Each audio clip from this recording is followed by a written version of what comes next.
All right, commissioners and folks gathered, we're going to kick off our special meeting. If you guys wouldn't mind, we're going to start with the Pledge of Allegiance. I don't think we have an invocation, but we'll do a Pledge of Allegiance. Please rise. I pledge allegiance to the flag of the United States of America and to the republic for which it stands, one nation, under God, indivisible, with liberty and justice for all. Thank you. Commissioners, I'm going to go to the county administrator. Well, we have anything on the no awards or presentations. Mr. Administrator, do we have any citizens to be heard on non-agenda items? We do, Mr. Chairman. We've got citizens to be heard, but on the items that are before you today. So, Mr. Chairman, it would be up to you whether you wanted to hear the presentation first. Yep. Okay. We'll wait on the speakers until we get to the items, and we'll go to you, Mr. County Administrator, for the presentations. Great. Thank you, Mr. Chairman. Good afternoon, Commissioners, and welcome to your special meeting to consider two important issues impacting the development of the 2026 preliminary budget. First, Commissioners, I just want to thank you for your flexibility in scheduling today's meeting. As we've discussed during your briefings, Commissioners, the county practices multi-year fiscal planning and a very conservative, fiscally conservative approach to budgeting. And when we set out over the last few years to review the county's enterprise operations, in particular the solid waste fund and the fees that support it, it was never in the planning to bring you two fee issues in the same year. However, while we were planning to have the solid waste fee for your consideration this year, as you know, the city identified the need to review the 5-year assessment rates for fire due to increased expenditures. We'll get into that in some detail in just a moment, Commissioners, to be followed by the discussion on solid waste.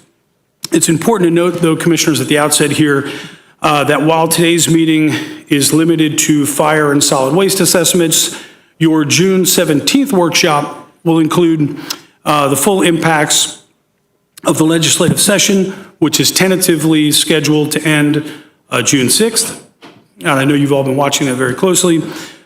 We'll have the official June 1st revenue estimates from the property appraiser at the time, as well as the recommended departmental and constitutional officer budget recommendations and much more.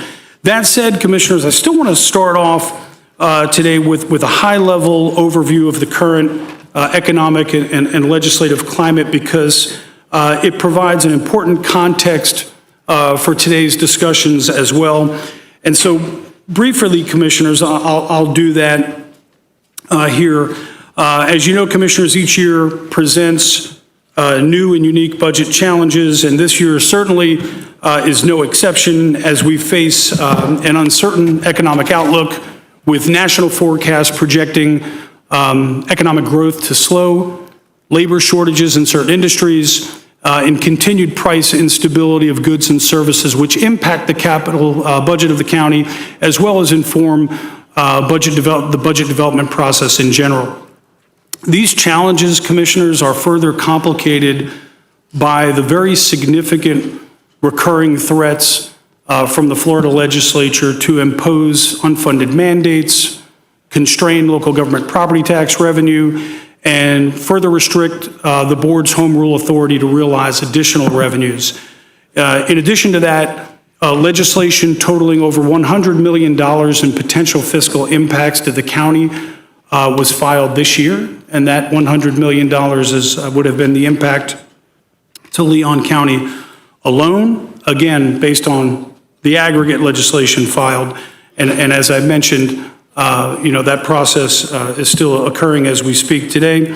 But Commissioners, it's very important to point out that while we are a very efficient and lean organization, and perhaps better stated, because we are, these threats make us more vulnerable, ironically, because of the judicious use of fees that we've undertaken. And this is something that the House Select Committee on Property Taxes noted last week when they identified Leon County as among the top 10 counties that are most reliant on property taxes. And the reason I say that, Commissioners, and bring that up here today is because We'll be discussing in much more detail later in the meeting scenarios to reduce our reliance on general revenue to support solid waste disposal services by adjusting the solid waste assessment for the first time in over 30 years. As I mentioned previously, Commissioners, we have two important issues to cover today, and I'll begin with an overview of the fire assessment. And again, Commissioners, this will be a broad overview. I'll just hit the high points. We've got staff that you see here available, assembled at the table, along with our consultant, Sandy Newbarth from Accenture. And then after I'm done here with a brief overview, Commissioner, I'll hand it back to the chairman to facilitate board discussion and the direction that you may have for us today. But Commissioners, as I've said previously, considering the board's longstanding practice of delaying fees or tax increases of any kind for as long as possible, it was never my intention to bring both solid waste and fire to you this year.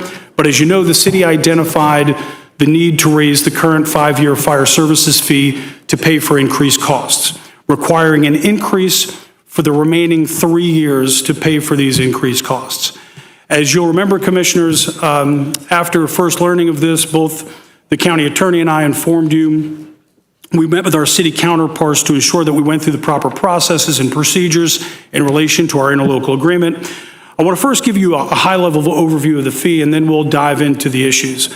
By way of background, Commissioners, for many decades, the county has provided fire services protection in the unincorporated area by contracting with the city of Tallahassee. Fire rescue services are funded through a fire rescue assessment charged to property owners based on the cost of the service and the benefit to the property. This method of assessment ensures funding transparency to the taxpayer and is consistent with Florida statutes. The funding of fire rescue services through a dedicated assessment is a common approach in Florida used by numerous cities and counties. This funding method directly ties the cost of service to the property benefiting from the service. Residential properties are categorized as Zone 1 or Zone 2, with most residents in the unincorporated area living in Zone 2 and paying a little less than those living in Zone 1, again, based on fire protection availability where they live. Non-residential properties are also categorized by 2 zones and by square footage and by call volume. It's also, but it's particularly important to note, Commissioners, as you know, all of the fire rescue assessment revenue collected by the county is remitted to the city, except for a very small portion of funding for our volunteer fire departments. The current fire assessment rates, Commissioners, were put in place to cover the costs for 5 years, from FY 2024 to FY 2028, based on a fire assessment rate study completed in 2023. These 5-year rate studies, Commissioners, are, and you'll hear more about this today, are methodologically very thorough processes which incorporate cost estimates for all personnel, equipment, and capital improvements anticipated to be needed to provide fire services within the city limits and the unincorporated area. Again, if you want to go, if you want to know more about the methodology or factors impacting the fee, we can go into as much detail as you like, Commissioners, but all the information is provided in your agenda materials. And as I mentioned, our consultant is with us again here today. As we've discussed, Commissioners, the rates were determined by the city's estimated expenditures for a 5-year period of time. Earlier this year, however, the city informed us that the current 5-year fee and the existing reserve for fire services within the fee are insufficient to support the remaining 3 years based on their identified costs. The city identified both cost increases for items that were planned in the 5-year period and new costs which were not contemplated in the 5-year fee study. To guide your discussion today, Commissioners, I want to just go over a couple of key points on how changing costs are reconciled over the 5-year period. At a high level, Commissioners, the interlocal agreement provides for a process for the county administrator to approve inflationary adjustments in expenditures beyond those included in the fee. It authorizes the city's use of the reserve account dedicated to fire services, or again, it requires agreement on the use of that reserve account, and requires agreement on engaging the consultant to determine assessable costs. However, Commissioners, as you've heard, the expenditures identified by the city exceed inflationary adjustments. They exceed the capacity that's available in the existing reserve account. So the independent consultant was hired to review and validate the city's new budget projections and determine if costs were assessable. Assessable meaning that they're legally allowed under the fee. The consultant has completed that review, and the results are provided to you today for your consideration. As noted in the agenda materials, Commissioners, to fully cover the costs identified by the city, fire assessment rates would need to increase by 22% for all properties for the remaining 3 years of the 5-year study period. For residential rates, Commissioners, this equates to a $55 increase, or $4.58 for residents in Zone 1, which are mostly city residents, and a $49 annual increase, or $4.08 a month for residents in Zone 2, which includes most of the unincorporated area. As a reminder, Commissioners, this fee was supposed to remain constant for 5 years, as all cost estimates for labor, equipment, and the stations anticipated over that period of time were contemplated in the fee. Again, just to reiterate, the city, however, has identified cost increases for labor union negotiations, which, as we talk in the item, were not completed at the time when we conducted the last fee assessment, so we recognize that. But they've identified significant cost increases for the labor union negotiations, construction costs, as well as new costs that were not contemplated in the fire services fee. Commissioners, as we discussed in detail during your briefings, if the board does not agree to the increased costs identified by the city, the agreement provides options for the county to initiate a conflict resolution process.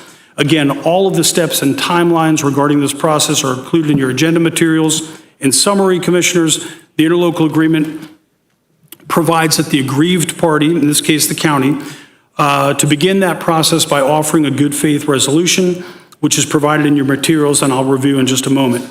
We've provided 4 options for the board's consideration today. Option 1 would accept all of the expenditure increases identified by the city and provide direction to prepare an updated rate resolution to reflect the increases in the fire assessment fee. Options 2 and 3 seek your direction to issue the statutory required mailers and to conduct the required public hearings to adopt the new rates and revise the interlocal agreements. Option number 4, Commissioner, provides a good faith resolution should the board wish to initiate the conflict resolution process, the elements of which are as follows for your consideration, and I'll just run through them point by point here in wrapping this up. Option 4A, again, all of these are associated with option 4 to initiate the good faith resolution step in the conflict resolution process. 4A, the county agrees to the use of the city's fire services reserve fund to support increased costs resulting from the latest collective bargaining agreement at current staffing levels. This point, Commissioner, acknowledges that we understood that the city had not reached an agreement on the collective bargaining agreement. At the time the 5-year rate study was adopted, an estimate was used for labor, and the collective bargaining agreement exceeded that estimate. Point 2, the county does not agree to additional personnel cost increases due to any future labor renegotiations within the current 5-year fee study. This point, Commissioner, is important because the city is scheduled to renegotiate its labor agreement in 2027, while our current fee study goes through 28. This will clarify to the city that the county will not entertain additional rate adjustments within the 5-year fee study, the current 5-year fee study. 4C, the county disputes any new expenditures associated with enhancing the city's ISO rating, which were not contemplated in the current 5-year fee study. While this is a laudable goal, Commissioners, this is a new initiative by the city and was not contemplated in the 5-year rate study. 4D, The county disputes the 2023 debt refinancing that was not contemplated in the current 5-year fee study. While this refinancing, commissioners may provide for long-term savings, it too was not included in the 5-year fee study and resulted in a $500,000 a year of unanticipated costs. Finally, Commissioners, 4E, the county requests the city to explore all options to reduce increased costs associated with construction and staffing for Fire Stations 17 and 15, both of which were contemplated in the 5-year study period. However, Commissioners, construction costs for these projects will be significantly more than anticipated, as well as recurring costs for new staff to support these stations. Under this option, Commissioners, we propose to work with the city to identify opportunities to reduce or delay these costs to mitigate further rate increases if the board's in favor of this option in order to, again, reduce this fee increase. Commissioners, that's, believe it or not, hitting the high points. I know that was a little longer introduction than I usually take, but I wanted to cover all those important aspects for you just to get you in a posture, again, to have your discussion. As I mentioned earlier, staff is around the table to answer any questions you have. Sandy Newbarth is here from Accenture. Sandy, thank you for being with us. The county attorney, myself, we're all happy to answer any questions you might have, Commissioners. And I will mention, Mr. Chairman, that you do have 3 speaker cards. Okay, thank you, Mr. Administrator. Let's go ahead and hear the speakers, and then we'll get into discussion. Thank you, Mr. Chairman. First speaker, John Gibby.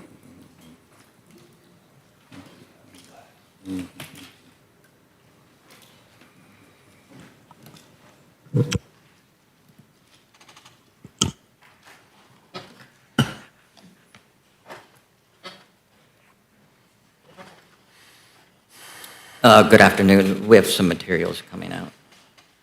Mr. Gibby, could you give your name and address for the record, please? My name's John Gibby.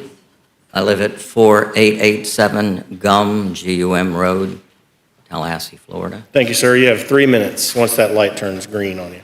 Is it going to turn green? Right there on the podium, Mr. Gibby. It should turn green. There you go, 3 minutes. Do you all have your data? It's making its way around, sir. Go ahead. Thank you. Just really brief on this item. Good afternoon. I wanted to inform you that pollution has been found on Fire Station number 4 on Appleyard.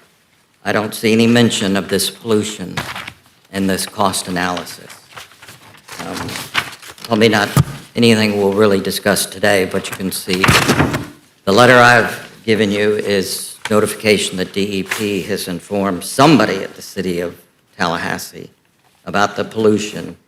And the map will give you an idea that the pollution is migrating. And so there's going to be a bunch of unanticipated costs. And if you're going to ask the city for information, might be helpful if they're aware of the contamination. Thank you so much. Thank you, Mr. Gibby. Next speaker, Mr. Administrator. The next speaker, Chief Brian Carroll.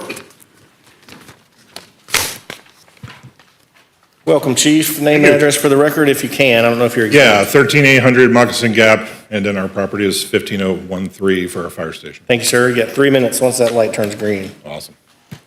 Or you can go ahead and get you an extra few. Yeah, there you go. My name is Chief Brian Carroll. I'm Chief of Miccosukee Volunteer Fire Rescue.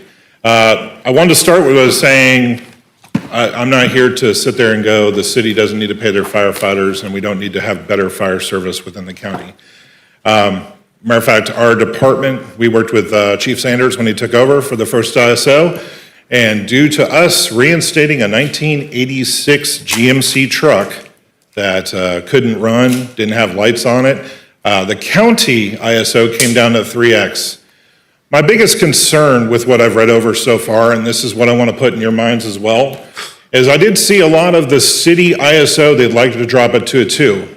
I'm all for that. I'd love to see it drop to a 2 because it just makes us all look better. But the county ISO is a 3X. partly due to that GMC truck.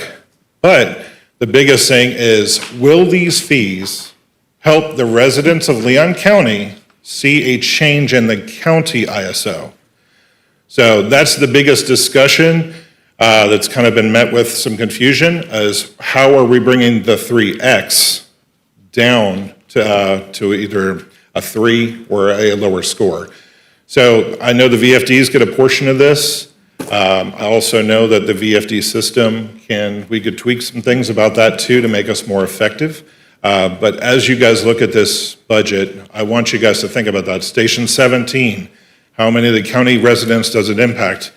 Mr. Long, you did a great job. One of the things that you read off was exactly what popped into my mind. It was very glaring, is that it's legally supported, it's legally defensible, this fire assessment tax, as long as it has a direct impact on the properties it impacts.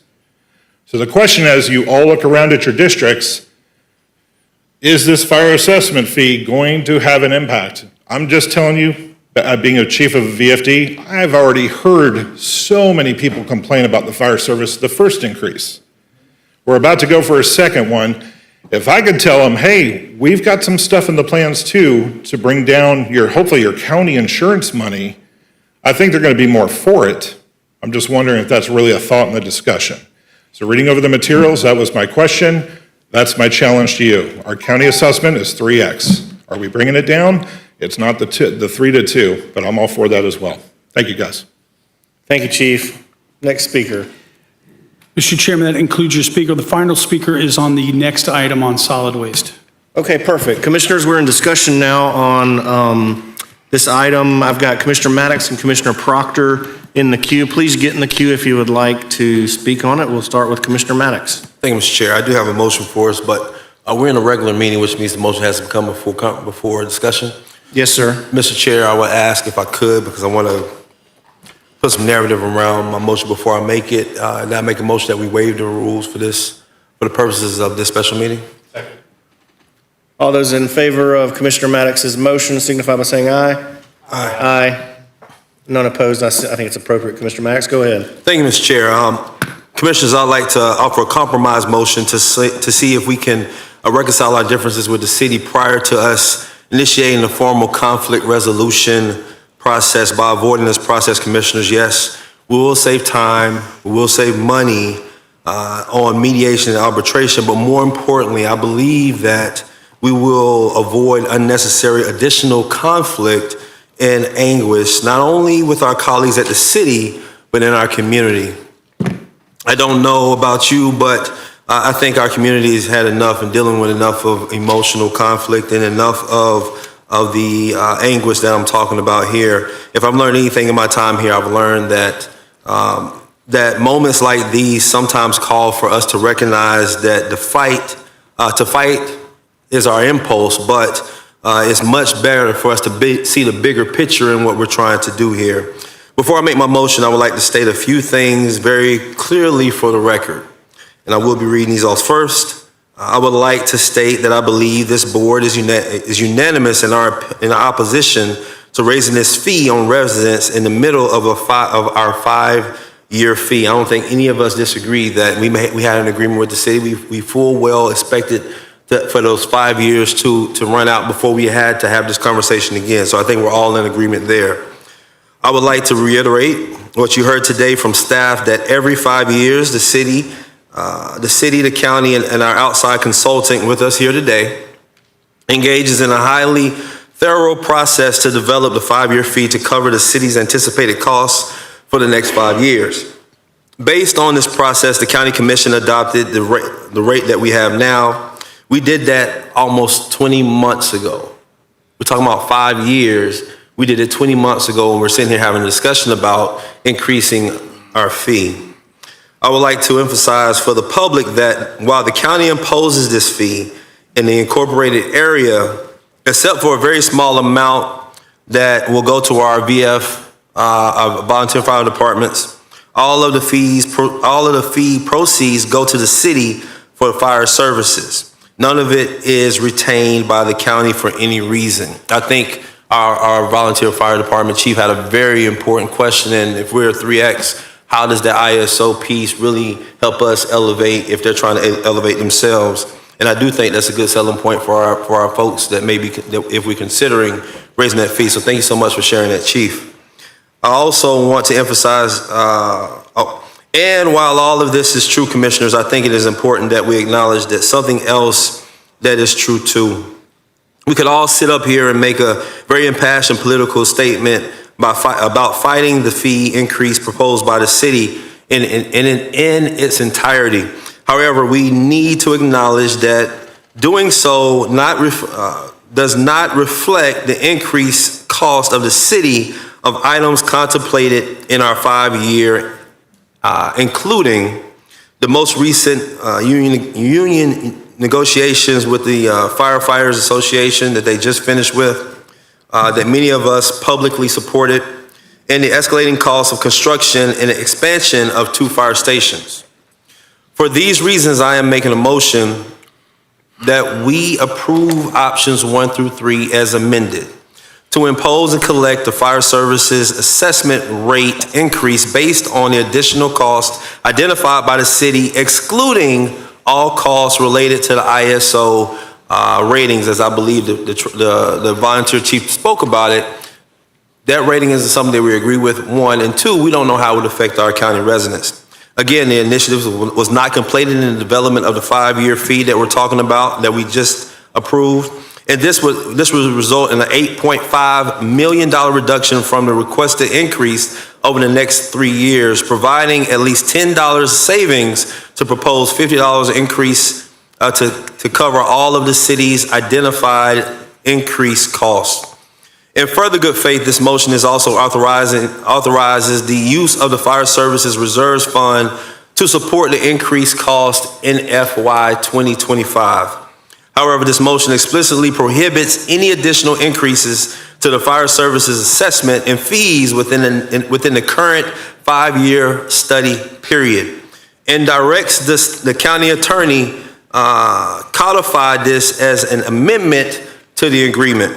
In addition, as reflected in options 2 and 3, it directs the county administrator to proceed with options number 2 and option number 3, which provides for the required mailings and the schedulings of the public hearing in July, and amend the fire services interlocal agreement. All of this is all conditioned upon the city commission agreement to these conditions at its June 11th, 2025 meeting, with no substantive changes to the agreement that we're sending over. Finally, Commissioners, if the city does not approve these conditions and seek to make substantive changes, this motion includes directing the county administrator to proceed with initiating the formal conflict resolution process as provided in option 4 of this agenda. If this motion passes, all of this would be communicated in letter to the mayor and the city commission with a formal request that this be agenda for their consideration at the June 11th city commission meeting. Again, I think this gives us a compromise where we're moving forward on some of it, but we're objecting to the things that we're objecting to. We're giving them an opportunity to come to the table, to have a conversation about it. And I'm with you guys. If they don't want to compromise with us, because I'm a full believer in, I learned this early on as a commissioner, there's what I want, there's what you want, and there's somewhere in the middle that makes it right for everybody. I should hurt a little bit, you should hurt a little bit, but we should all come together in the middle. That makes for a good compromise. And so, Mr. Chair, that would be my motion, and I'm hoping that you guys can have faith in me moving forward on this, because I really believe this gives us a way to send something across the street that we believe we could do, but at the same time, protect the county's interest in some of the things that we did not agree to and that we would like to see changed in the agreement that the city has sent over. Thank you, Mr. Chair. Thank you, Commissioner Maddox. We've got a motion for staff recommendation options 1, 2, and 3 to move forward with the increase excluding the ISO piece, which is an approximate $8.5 million deduction from the overall assessment of the new assessment, if I understand that correctly. Over the next 3 years, the remaining 3 years of the 5-year term.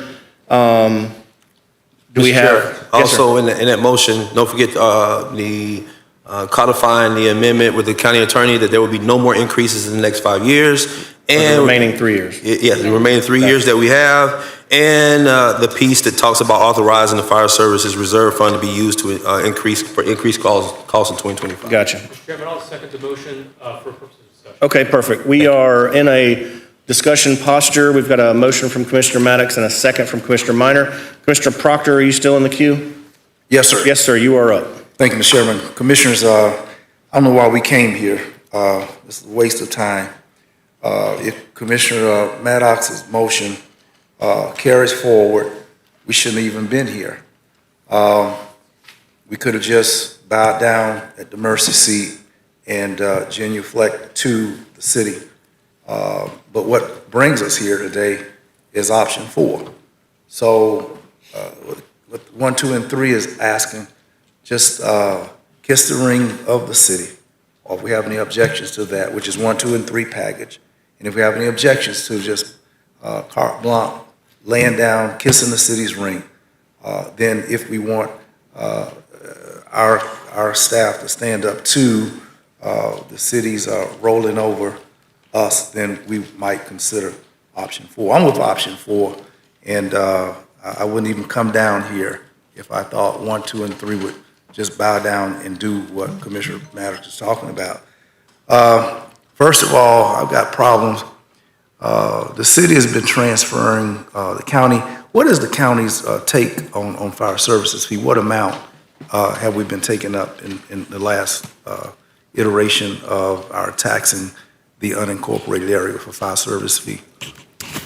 Commissioner, right now, we collect about $11.5 million in the unincorporated area. What is the amount that the city is transferring from its total collection of fire services amounts of money? What volume of money do they transfer to the general fund? I think it was around 11 million. Okay, so all of the money which the county is currently raising and has raised over the last few years for fire services, that total amount is taken from the pockets of those who live in the unincorporated area, and it's transferred directly into the city's general fund. I think Some piece of that does go to the volunteer firefighter department. Ms. Bradley, can you clarify? Yes, so approximately 450,000 of that goes to the VFDs. Okay, so out of $11 million, a little change does go to the, is that what y'all trying to satisfy? $400,000 worth of change, not even $1 million, not even a tenth of what we collect do the volunteers receive. I'm glad you amplified that. That's an extraordinary point to make, because the question thus raises itself, out of the new monies that we're supposed to raise, what projected amount would the city transfer from the people who are paying this fee in a good county? These people are in the county. I'm not willing to do anything without, I think the American Revolution, and Commissioner Welch, you teach civics, you know better than I, but taxation without representation, and we're going up on additional taxes and people still can't vote in municipal elections. Why are we raising taxes? This is consistent with activities of the Blueprint staff. We have under-projected. We're getting these bills that come back to say, well, oops, somebody's bad. And here we have, we're 2-3 years into an agreement, and it's falling apart because somebody is undercalculated. On top of that, Station 17, which had been on the book, it had been smoked over, it had been talked about, is all talk and no walk. It's been 8-9 years that this, and because it's a South Side station, the city have just played games. It's just rhetoric. And we've not got that station yet over on Lake Bradford Road, even though we got the woods, the trees over there, the Spears Seafood have closed down. I guess the city finally gave them a price that they could go with. But it's foot dragging. I ain't doing nothing. I'm not supporting anything. I can't get a station on that side of town. People paying the same rate on that side of town as the other sides of towns, and we don't have that service. And let's see, 8-9 years, I can't think of anything I don't see anything that's going to change the reality of what has been overpromised and totally under-delivered. This $11 million, what do they do with that? I think that the money is in the $11 million for which we raise, which we generate, which, except for $400,000 of it, it goes to pay for big city staff pay raises. It pays for the big pay raises of this, and the fifth, everything else. But we had one fire in the unincorporated area. It wasn't $1 million worth of damage. At some point, for as few fires as we have, it's like paying a premium. It's like paying $11 million a year, and maybe one claim for $700,000, $800,000. We're overpaying the premium in terms of the actual accrual of damage in fire engagements. There are not that many fire engagements. It ought to be a reduction on premium based on the actual number of fire engagements that occur in the incorporated area. This is dumb. We're about to get played, well, possibly laid for additional money, as if we're serious, if staff is accurate in 4C, Commissioner Maddox, the county disputes the new expenditures associated with enhancing TFD's ISO rating. Chief just said, how will the fees help the county's ISO? That's not clear to me. The consultant is sitting here. The consultant is part of the same consultant that gave us this number that didn't stand up, ain't standing up, claims the city. But I need to know, where's the $11 million? I need to know what of this amount is going to the personnel. The firemen been trying to get the firemen to start at $60,000 as a starting rate. That didn't occur. They got beat down, waited out, and they accepted an agreement that was forced pretty much upon them. And I don't think that our job up here is to look like that we ain't the bad guys and we're trying to be, to get along and all like that. No, we're trying to save the county people money. I don't care about the emotions of this right here and how emotional anybody get. What I care about is the money and the value and the return on the money people are getting. And I'm saying to you, I offered to negotiate this. I went deep into this area the other year about firemen and the union and all of that. I don't see how we're winners at all. And I don't think we have a responsibility to look pretty up here and look like we're statesmen. I think we have a responsibility to save money for the people. And I don't know how the consultant can sit here with a straight face and have us to sign on to something, and then their numbers are not compliant to what they said, and then to come here and ask us without any statement from the consultant. I need to hear from the consultant. This is really disappointing. This is heart-wrenching. And commissioners, I'm urging us, in fact, I'm making the motion, substitute motion number 4. Thank you very much. All right, Commissioner Proctor's made a substitute motion for option number 4. Is there a second to the substitute motion? I'll second. We've got a second from Commissioner Caban. We are now on discussion on the substitute motion. Number 4, I've got Commissioner Minor in the queue, followed by Commissioner Cummings and Commissioner O'Keefe. Thank you, Mr. Chairman. Appreciate it. sir. Let me start with a quick question to the county administrator or to anybody else who can, Rashonda. Has the city shared with us any information on how the $8.5 million investment in the ISO rating would improve the county's ISO rating, per Chief Carroll's comments just a few minutes ago? I don't believe that that's been quantified, Commissioner. I think they're using an estimate of what they believe it would take in terms of improved personnel and equipment to get them from a 3 to a 2, and that 8.5 represents an estimate of that. But beyond that, I'm not sure we have any additional information. I would defer to staff if we have anything more. They didn't have any data for the city or the county. Okay. All right. Listen, I mean, the county has a history of working with the city of Tallahassee on things that improve this community. We have a history of that. We disagree with them at times. The way that we do things and the way that they do things are different. But we do have a working relationship that serves the community at large. That being said, we need to do everything we can to keep costs down for Leon County residents in the unincorporated area. We worked with the city to plan out a 5-year period, and it was agreed by both the city and the county on those rates.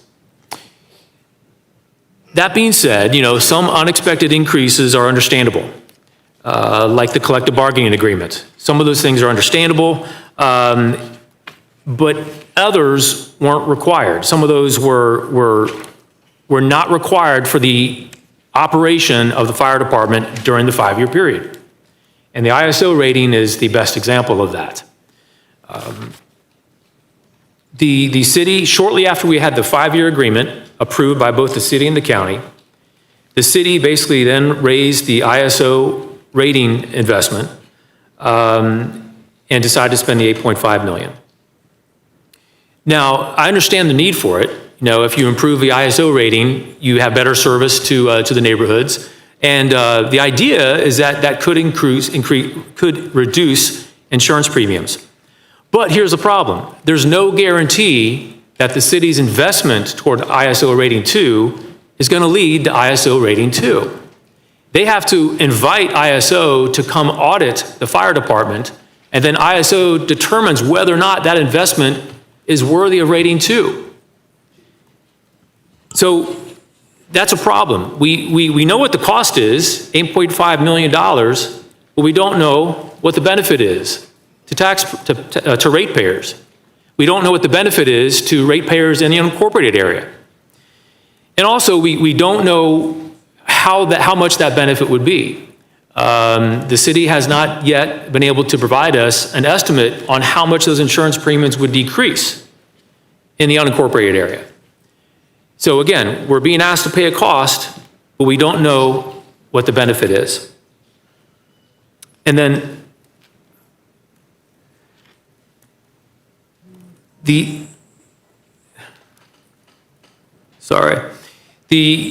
when I read this agenda item, I look at it and think, well, a normal person would side with us. I mean, the ISO investment, $8.5 million, was initiated after the 5-year agreement was made and adopted by both the city and the county. And now they're asking us to pay for it. We don't know if the benefit is going to help unincorporated residents. We don't know how much that benefit will be. We don't know if it's there's no guarantee that we're going to get an ISO 2, a rating 2. So I think Commissioner Maddox's motion, I know the one on the table is for option 4. Sure.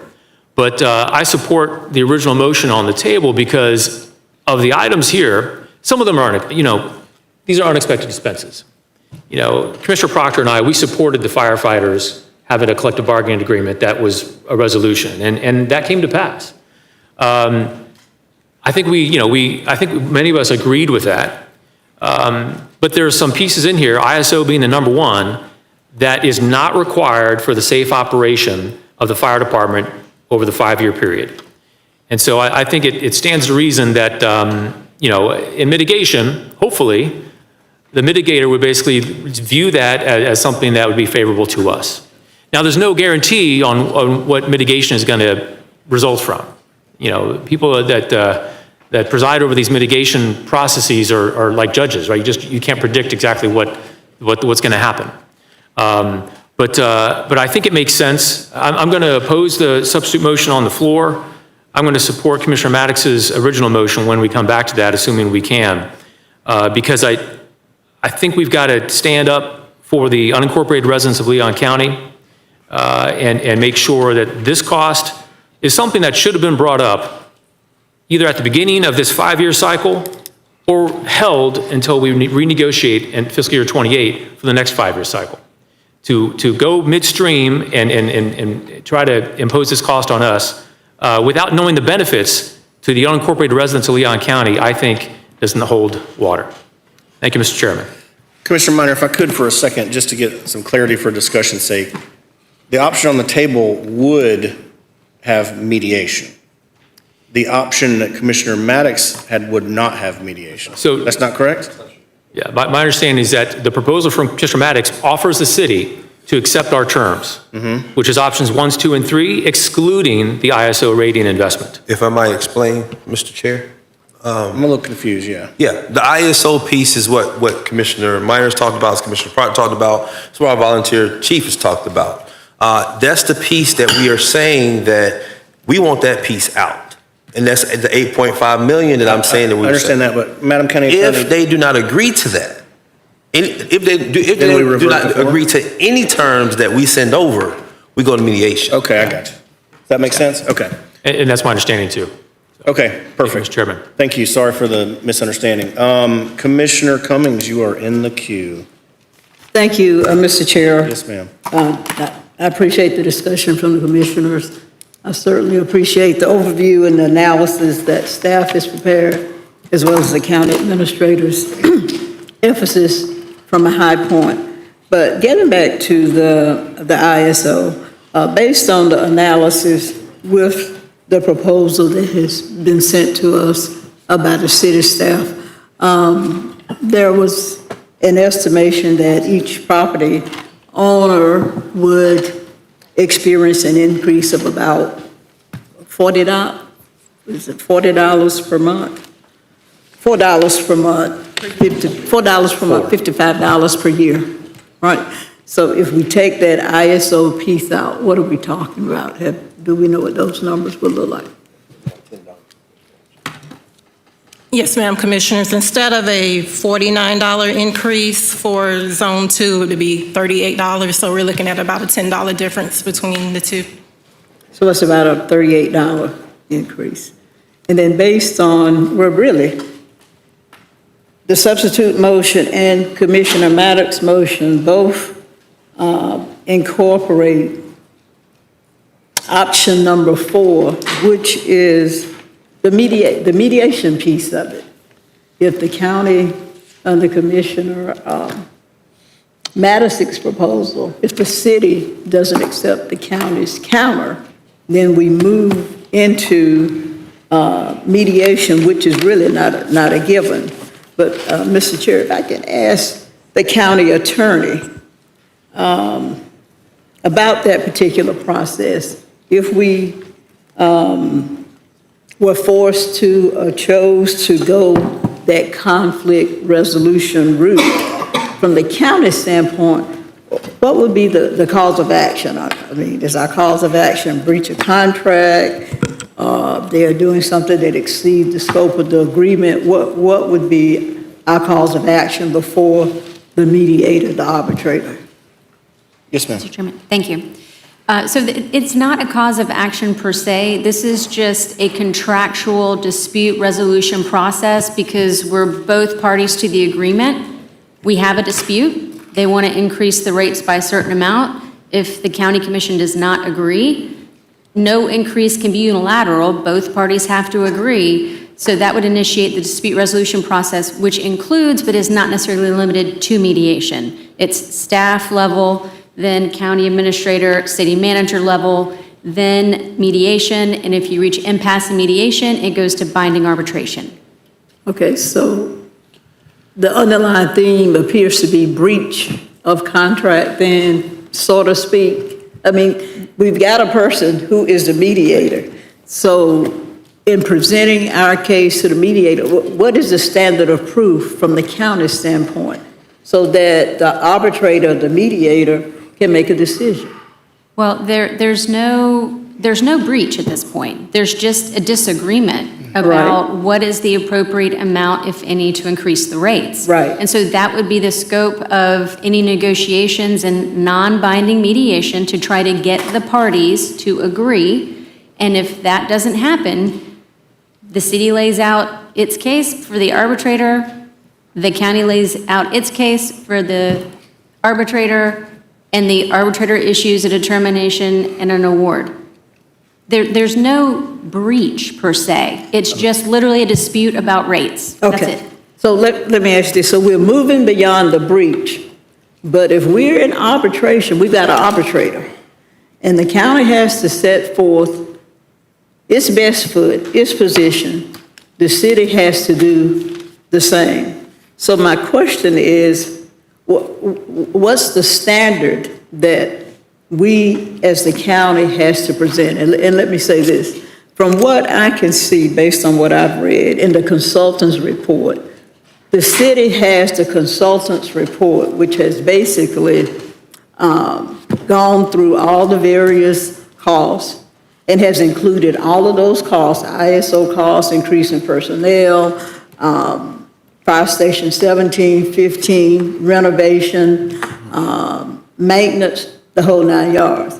The consultant has included all those costs in the report and has basically said that those costs are substantiated. So the city has that report. My question is, what would the county have other than, we're saying those costs, ISO clearly was not contemplated or anticipated, but we agree that personnel costs, new FTE, renovation to fire station, 15, 17, all of those were anticipated. So it looks like arbitration would really be one-sided. So that's my question. What would be the standard of proof? Because it looks like all the cards would be on the table for the city going into arbitration. It sounds like we are already the underdog. These are policy determinations. The consultant only determines what's accessible. She doesn't make determinations about policy, whether it's appropriate that they did this mid-cycle, whether it's necessary for the operation of the fire stations, or anything like that. All the consultant does is plug in the numbers given to her by the city and come up with a rate. That's according to the methodology. That is it. That's all that report does. So we would be arguing, as staff has articulated here and is in the agenda items, that these were, in part, not anticipated, and they're not appropriate for a mid-cycle rate change. That's what we would argue. That's what we would put before the arbitrator. Will we prevail on that? There's no guarantee. But that's what we're looking at. Those would be our arguments. Thank you, Mr. County Attorney. And I guess my position is, I'm trying to just evaluate the strength and the weakness of the county's position. I believe in mediation, arbitration. I believe in trying to reach a compromise. But I'm trying to look at how strong the county's position is going into binding arbitration, and it looks like we want to do the right thing. We want to protect the taxpayers, but if we're looking at 10 cents on the dollar, if we prevail, or maybe less if we don't prevail. I'm not sure that would be the best step to take on the part of the county. So that's why my line of questioning about what is the standard of proof at this level, with the arbitrator. If it's preponderance of the evidence, they've got the consultants. We've got our people saying this was not anticipated and this is wrong. Whether or not that would be considered strong or not, I don't know, but that's basically what you're telling me that we have. We can look at our previous agreement, the parameters of it, and clearly, I guess, point out that these other items were not costs that were anticipated. Plus, we're not even 2 years into that agreement, correct? That part. And I might have some more, Mr. Chair, Yes, but I ma'am. want to hear some of the other commissioners' concerns as well. I will circle back to you as soon as you ask me, Madam Former Chair.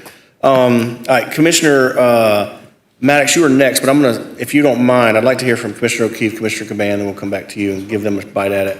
And then I'll say something, and then you can go, Commissioner Maddox. Commissioner O'Keefe, you're up.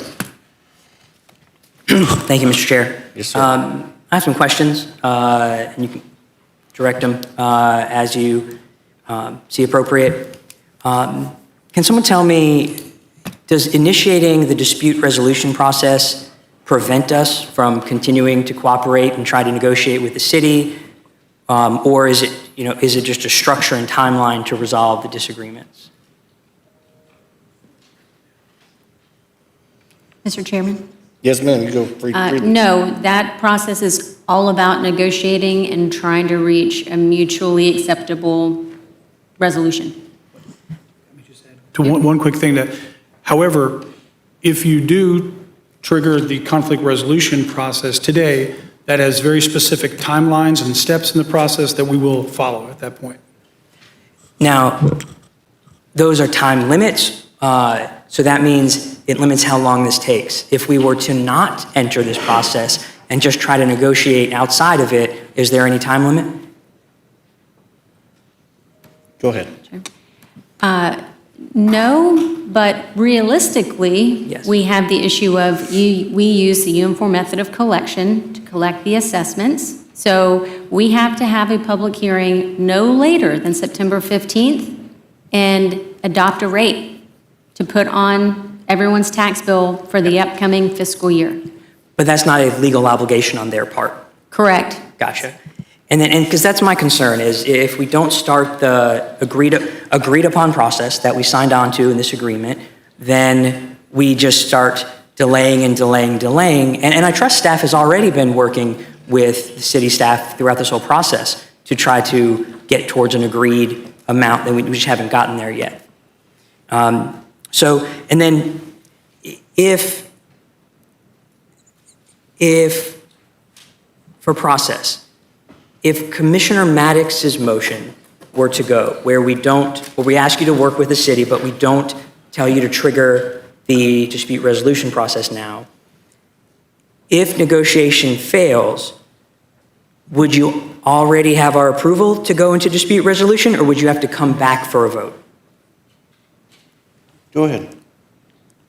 My understanding of the motion is that we would present our proposal to the city for them to consider at their June meeting. If they agree to that, then we would codify that in an amendment to the existing agreement.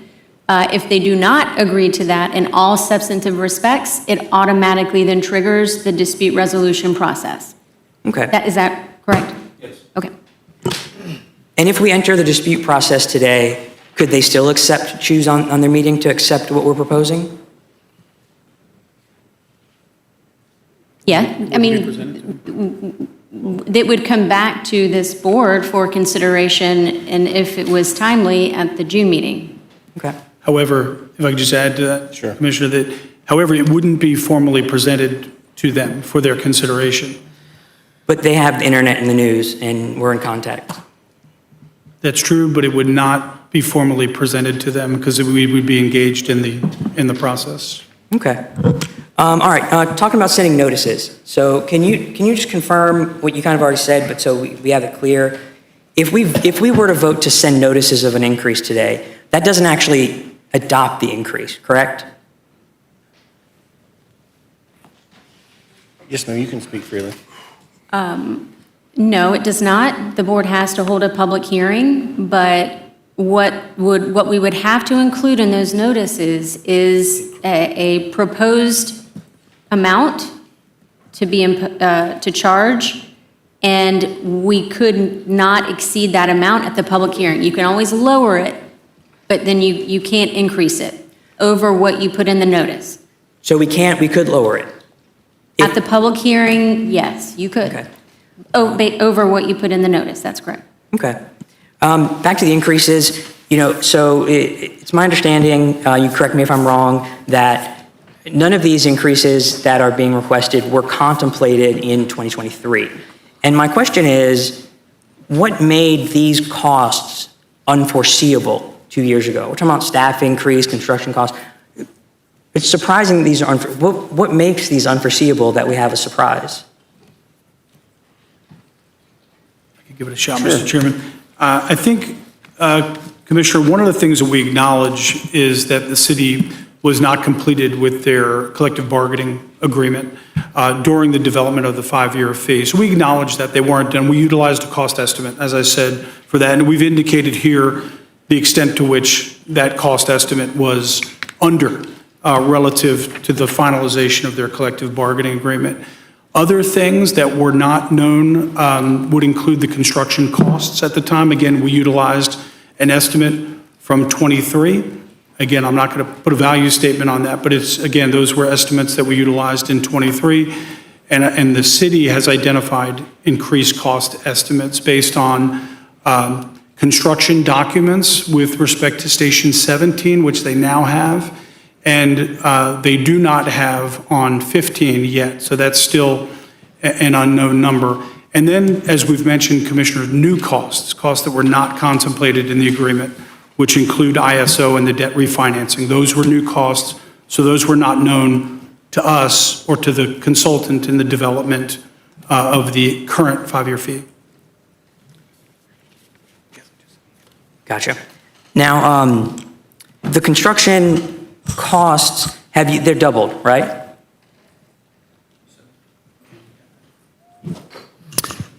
The 2023 estimate the city had, they didn't have the final construction documents. So they initially had a $17 million estimate for the Fire Station 17. Now they have their construction documents finalized. They're about to go out to bid, and that price has doubled for that station. Okay. Did we have any input on what went in their bid or anything like that? I mean, we're putting up a lot of money towards it.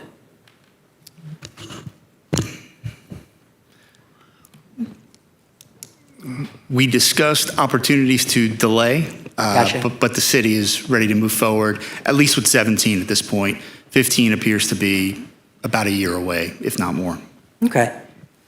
What prevents this from happening again? We had a 5-year agreement to give, to give stability. It's been 2 years in. What prevents this from happening 2 more years? One more, with 1 year left in the contract. Go ahead, Madam Attorney. Under the original motion, it would be codified in the agreement. Could they still come back and ask, though? They could. I mean, no matter what we put in an agreement. There is otherwise no insurance that they will not come back again. And they'd have to agree to that, to codify it into the agreement. Correct. Gotcha. Okay. And then, can we, if we were to send notices to protect our ability to not have a budget deficit should the increase go through, can we include a letter that explains what's happening, what's the source of this, and what we're doing to try to limit it, so citizens know that this might be an up to and that we are working hard to make it appropriate? Yes, ma'am. We can put language in the first class notices that provides context for why there is a potential proposed rate increase. We have some flexibility in the language we can include in the notices, yes. Okay. So, where I'm at is, I don't like that we had a 5-year agreement, 2 years in, it's changing. But I do support maintaining fire services. We have to have this, and this is what it costs. We have to do that. So we have to have a service people can rely on. But we shouldn't absorb new costs without clear input or control. And it's not clear to me that these all costs are justified, and they're justified now. So what I would like to do, and I understand the desire to avoid unnecessary conflict, and I support us fully working with the city, but I don't want us to give up the process that is mediation, that is arbitration, that is in the agreement. We're not suing anybody or anything like that. We're entering an agreed upon process to try to arbitrate and get to a middle ground. And I think that's the way to go. So the other thing here is my concern is budget impact. And so I support Commissioner Proctor's substitute amendment, but the thing I want to clarify is if an increase goes through after arbitration, which some increase looks like it's going through, and even the proposed proposed counter includes an increase, it's going to take time, and we're probably not going to be able to get to vote and notice in time to increase that for this fiscal year, and it could put a multi-million-dollar hole in our general revenue budget, which we are always very careful about. And so I think what I'd like to do is offer a friendly amendment to Commissioner Proctor to add that we notice the proposed increase amount with a letter explaining that this is caused from a request from the city. We are entering a dispute process to minimize the increase, and this fee could be voted on as is or lower in the future. Yes, sir, Commissioner Proctor. I have to say no to that. We should not notice the county residents about a tax increase for which the city is forcing us to fall to our knees to do. No, we're not going to do that. We don't want to notice to trigger everybody that that's what we're doing. This is not our failure, and we do not want, you're going to have everybody irked off to put a notice out. Don't do that. Now, if we go to arbitration and get the snot beat out and we get whipped down, then we say we got whipped down in arbitration, but we were standing up for your pocket, but we stood for you. But the judge, the arbitrator told us, that's when you do that. But you don't just volunteer saying a tax increase, everybody gonna be up here pissed off. We don't wanna do that. So go to arbitration and let the arbitration man tell you, then send the public a letter that we got whipped standing up for you, and the arbitrator told us we got to do this. That's what I'm trying to suggest the sequence should be. Thank you. Thank you, Commissioner. So no, I don't accept that. I appreciate it. I agree. I understand the sentiment.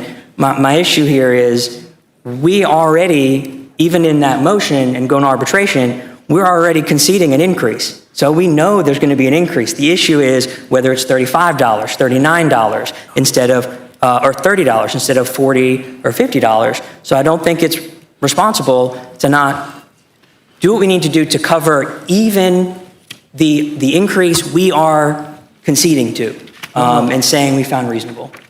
Point of information, can General Counsel explain that going to arbitration does not concede that you've lost something, that you're going in there, that you're gonna, that's not true. I mean, that's not my understanding, that to go to arbitration, it means that by going there, you automatically gonna give up something. I think that the city has to prove something.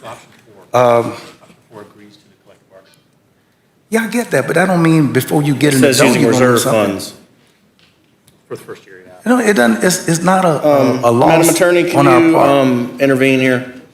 County Attorney, Commissioner O'Keefe has made the statement that by our triggering to go to arbitration, that automatically we're gonna concede, we're agreeing to concede something. It's just a matter how much. Is that true?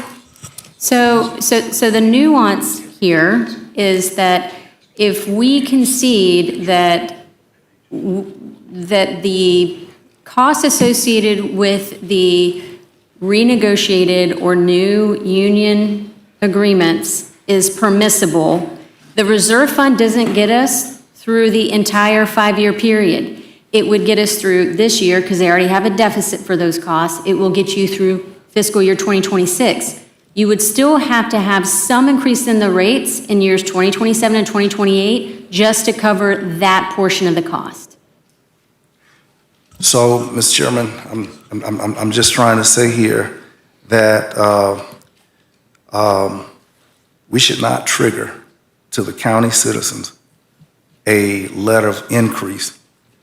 We're a good commission, we have a good reputation, and unless we're forced and our backs are put on the wall, we need to take Custer's last stand.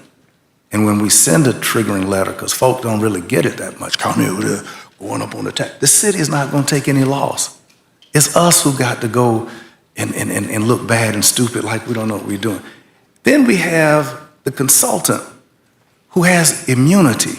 Why ain't the consultant bonded? Why ain't the consultant insured?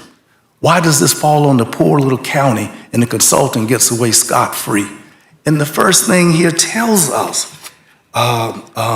based on all of the expenditure increases identified by the city and the accessible rates provided in the consultant study. This between the city and the consultant done this. And we asking to pick up where they fell short. That's wrong. I ain't gonna do that. We should have more pride and dignity than to fall for the okie doke and be back at the status quo. You go with 1, 2, and 3, you have fallen for the, and we're gonna have to go and notice people. City ain't taking no heat. We're gonna look like crazy folk doing that. That's wrong. Commissioner O'Keefe has the floor. Thank you. Commissioner Proctor, your own motion, number 4, puts in it that we accept and fund the increases to personnel costs, which I'm for. But it does not say we're not approving any increase in cost. Now, let me say this. I am fully behind the dispute resolution, and I don't know if that's where everybody's standing, but I really want to see us do that. I really do. But I am uncomfortable getting behind not giving ourselves the opportunity to do a minimum of protection for a smaller modified amount of fee increase notice that we may not ultimately approve, but that would blow a hole in our budget. So as with all votes, it's a tough spot. Let me ask this. What is the drop, if we were going to increase a fee by the last day deadline, and we could schedule any meetings you need us to schedule, what is the drop dead date to send a notice for a fee increase? Madam Attorney? September 15th.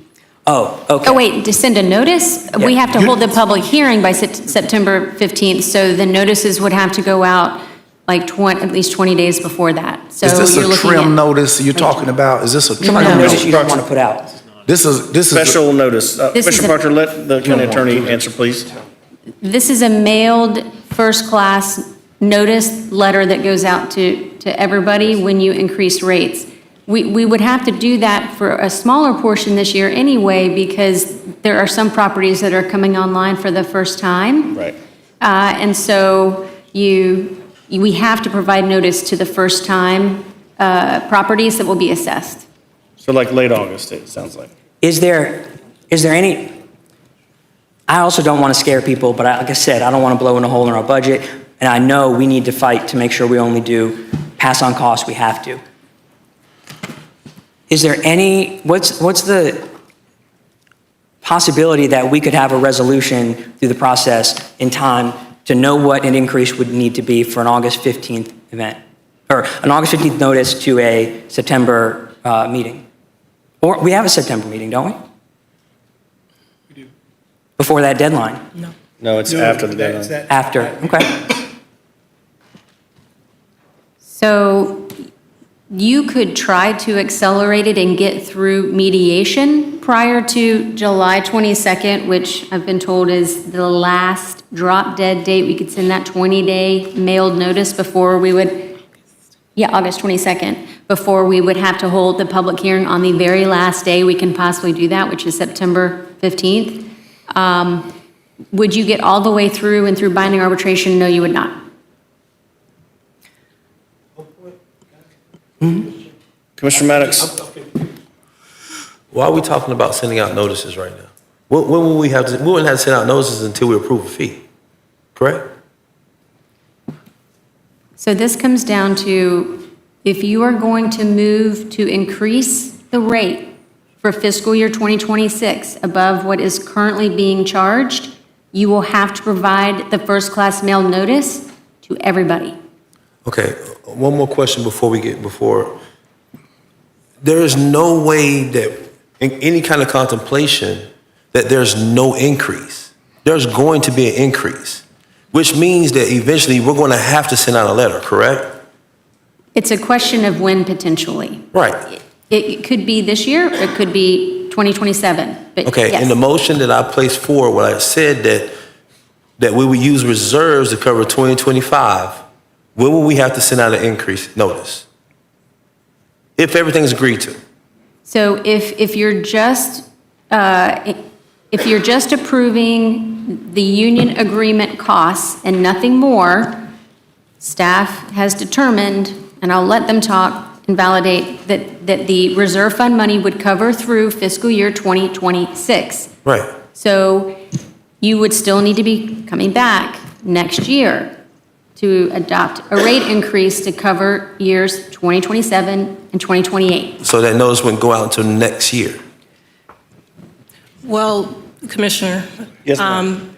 Options 1 through 3 accepts all the costs your option Yes. excluding ISO. So Yes. that means we're accepting the costs also for Station 17 and 15.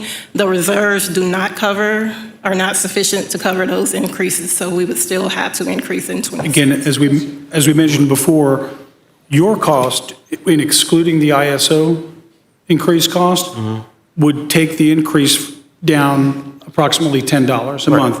That would be, a year, sorry about that. That would be the minimum we would do, because there are other components here, like the exploring additional alternatives on construction, and that included in 4E, which could drive that cost down lower than that.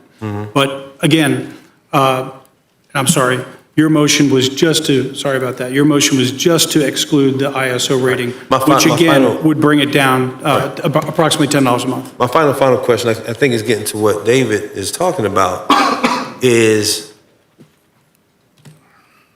coming out of this meeting today, or out of this situation that we're in this fiscal year, whether we go to dispute resolution, or whether we go to, or we go with my motion, there will be some increase in cost. Unless the board took a position to dispute all costs. And we're not taking, item 4 does not take the position to dispute all costs, does it? It does not. Either way go, we're sending out letters. Because we're required to do a good faith resolution, yeah. But isn't that what number 4, No. we don't concede any money?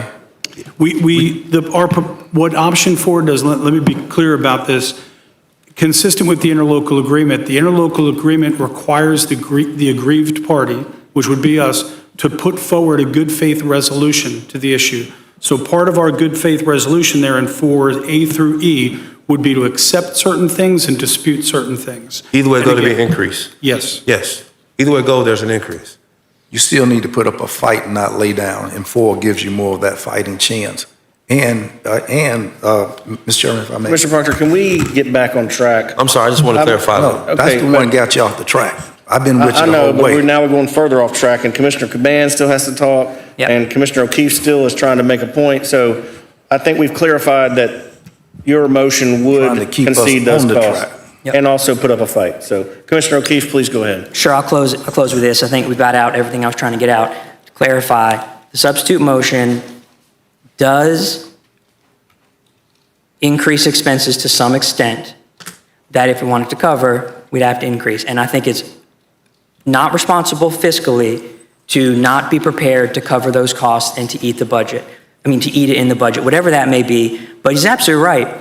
We got to fight this. Now, fighting it and forcing ourselves to fund it from whatever we get to a deficit from the budget is not good. But I mean, I can't support either of what we're talking about now, because we've got to get into the process to stand up for our citizens, and we've got to be ready to do accurate financial budgeting for our citizens, even if it's decreased. Thank you. That's all I got. Let's, Commissioners, Commissioner Caban is going to go, then I'm going to go. And then we can circle back to Commissioner Cummings, Commissioner Proctor, Commissioner, but we're still on the substitute motion, so we might want to dispense of the substitute motion one way or the other as soon as we can. So Commissioner Caban, thank you for your patience. Carry on.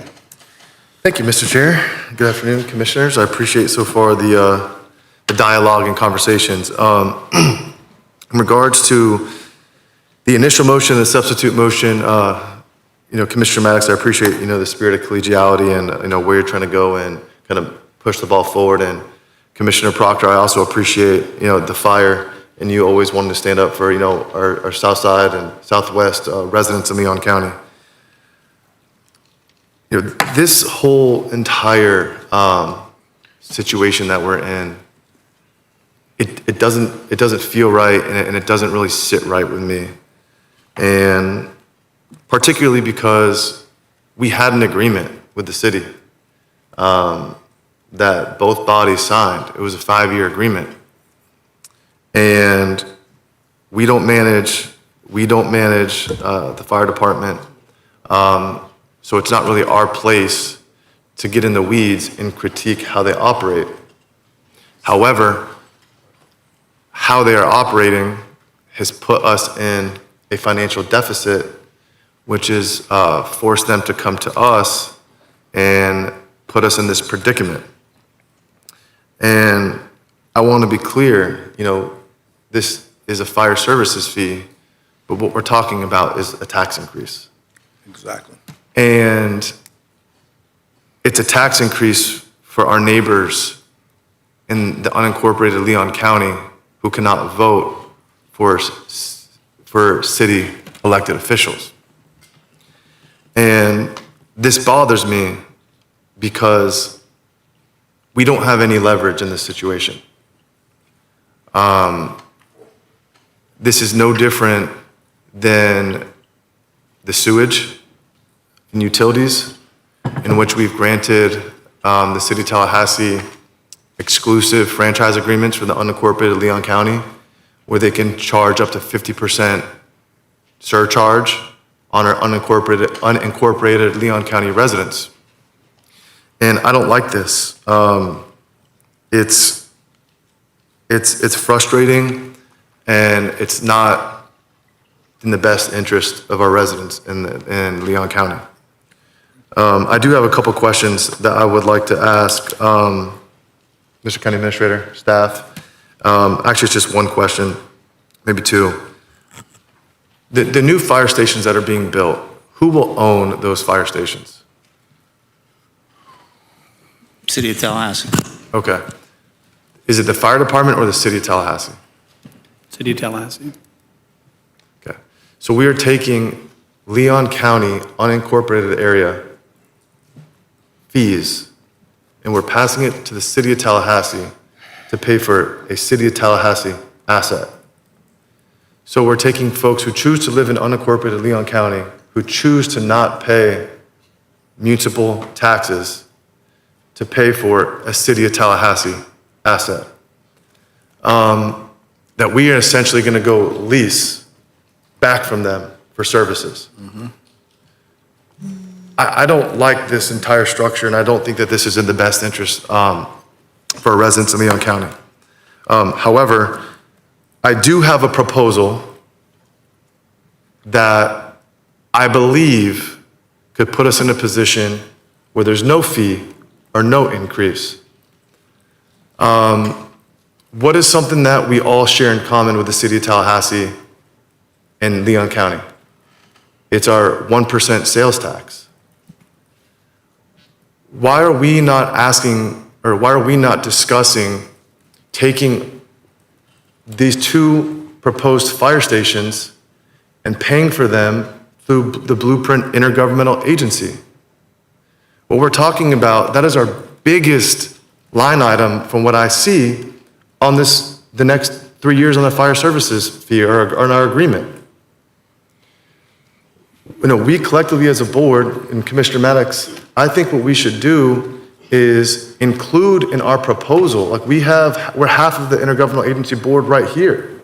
Let's include in our proposal that we would agree to paying for the fire stations from Blueprint. And with that, there's no increase. I mean, correct me if I'm wrong, but there will be no increase on the fire services fee. Am I wrong? That doesn't account for the personnel costs associated with collective bargaining, the ISO, the. So how much is what is the percent, from my understanding, the two fire stations are the largest sum line item. So what does that look like? If we pay for the We've got the breakdown of the cost. These guys can do and also, what does that reduce it down to as well?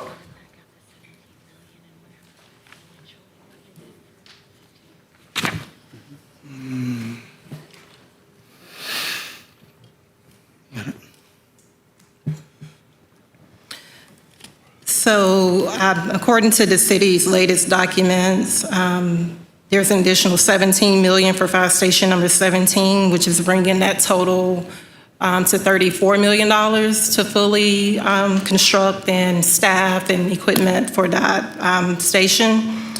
For fire station number 15, we don't believe those costs are final yet, but right now. They're going to go up. Yeah, so right now there's a $10 million estimate for that expansion. So we're talking amongst the two fire stations combined, what is the total cost of that amount? 44 million? 44.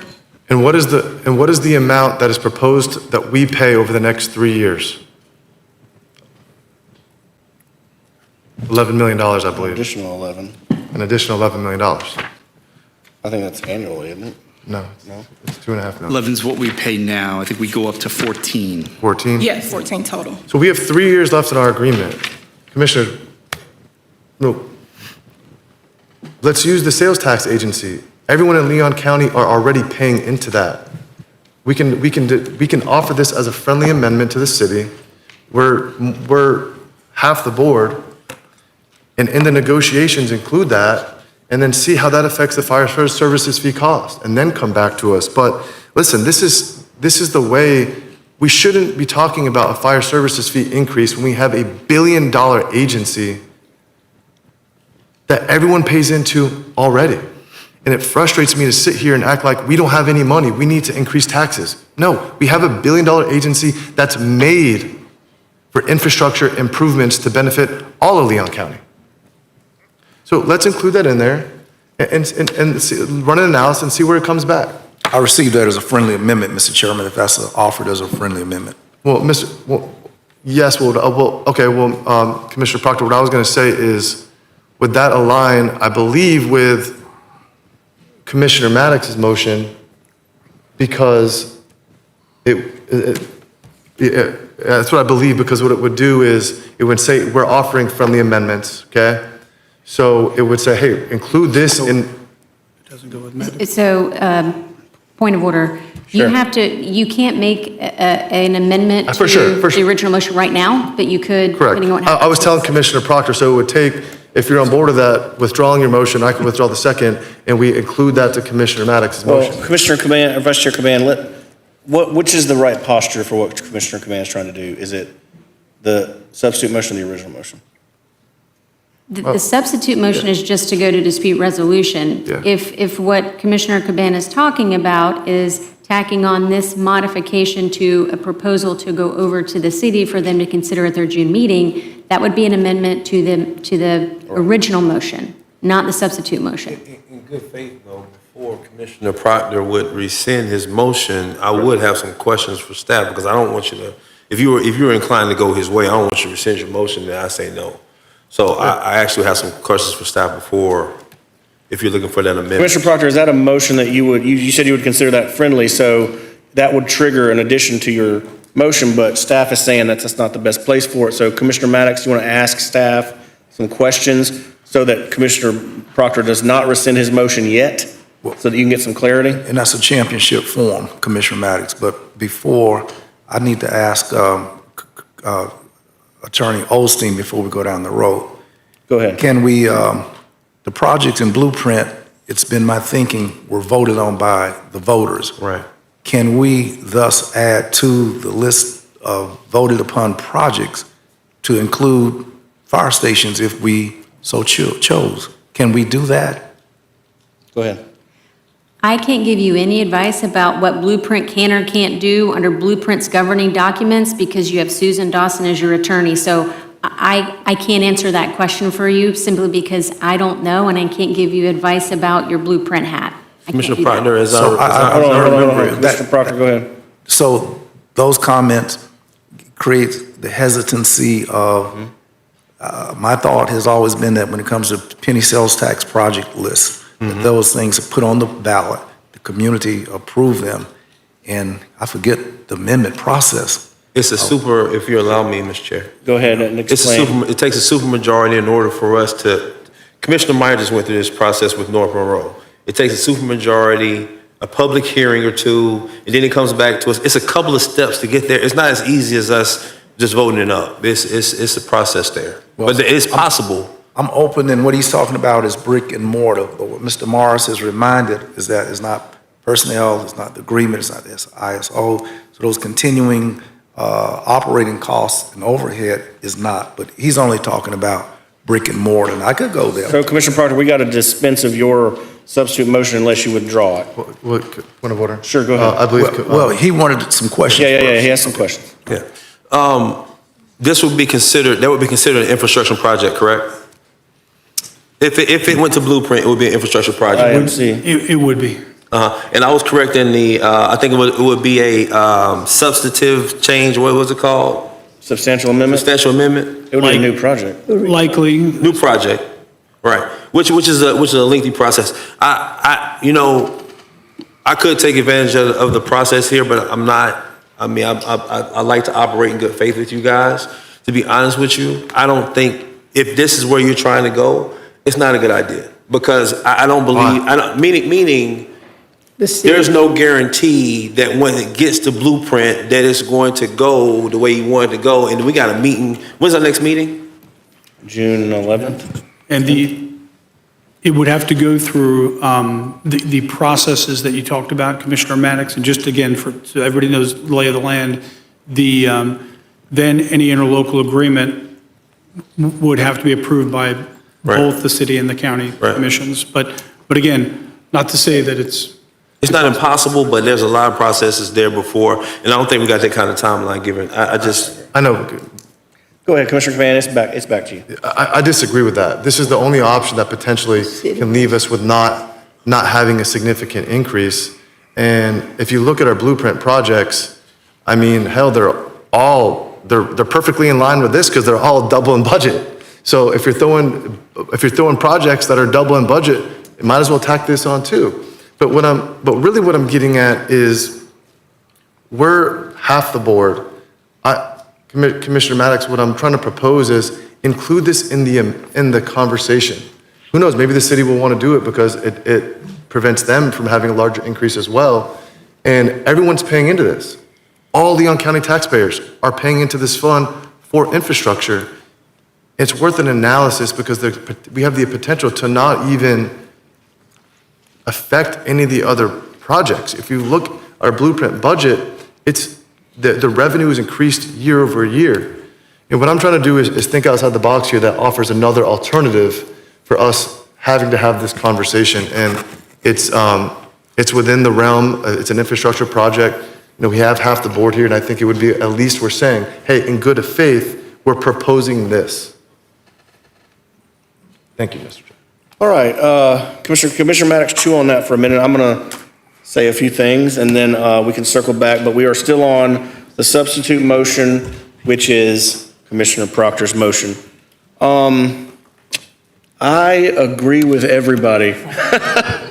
This is super frustrating. Commissioner Proctor, I agree with you like 100% basically on this. And I think it's very important for the people out in the world listening that we understand very clearly what's going on, okay? We do not run the City of Tallahassee's fire department. We do not set its priorities or its budget. They ask every 5 years, I believe, is it per statute, Madam Attorney, or is it just interlocal agreement? Just our process. They ask us to agree and walk with them every 5 years in what it's going to cost to run the fire department. And we, as the county commission, simply pass that fee for service along to our unincorporated area. We have no control over what they want to charge, how they want to charge it, what kind of things they want, how many employees they want, what kind of extravagances they want, how many new stations they want. We have no control over that. We do not run the city's fire department. So the suggestion that we are considering a 22% increase in the fire services fee is patently wrong. We are contemplating the city's request at a 22% increase in the cost of running their fire department.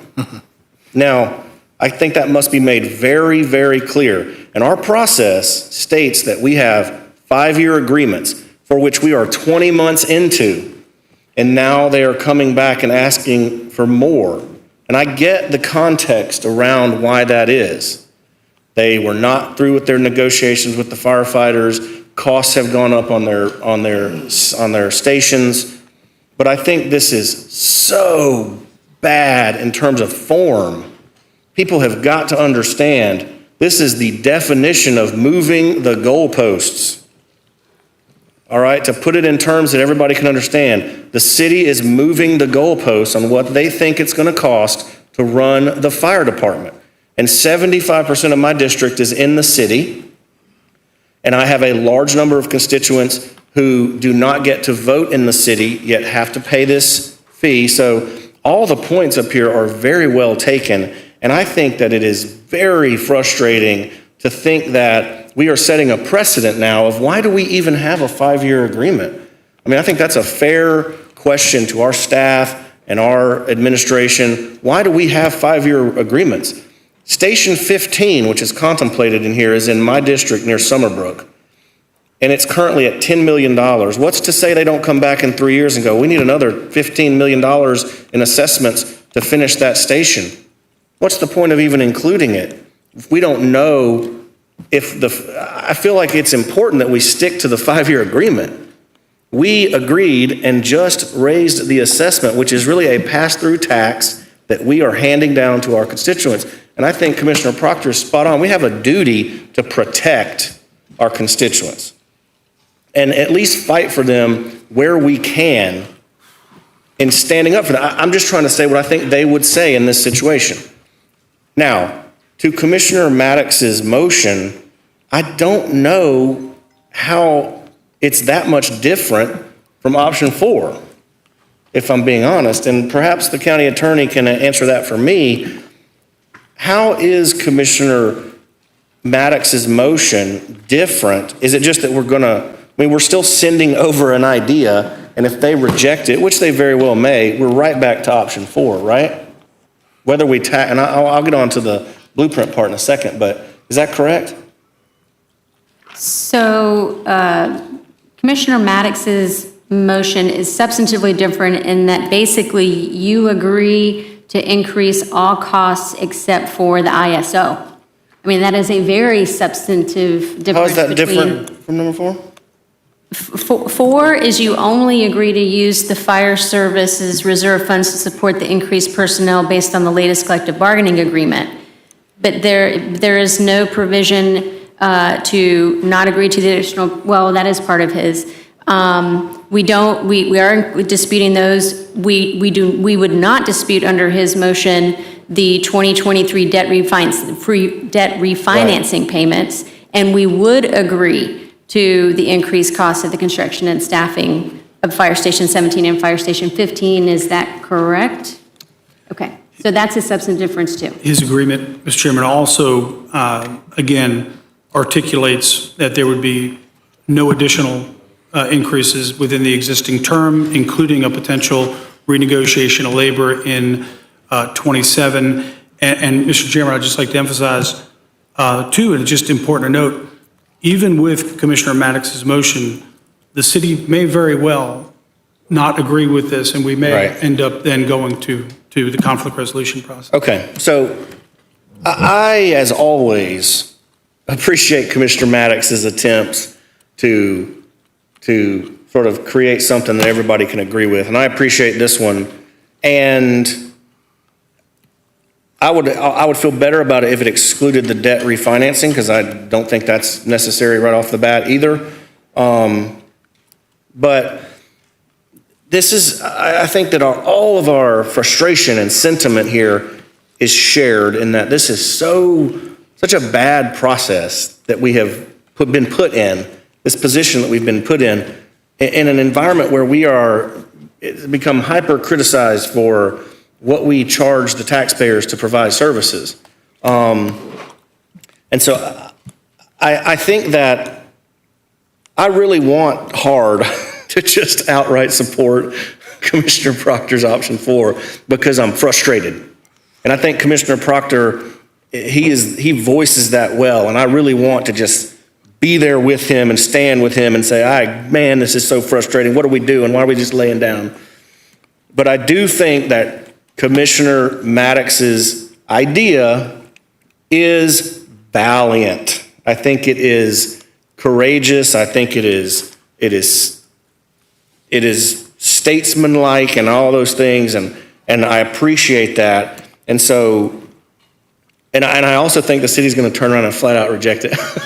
So I think that, which is going to further, oh, bless it, which is going to further frustrate us.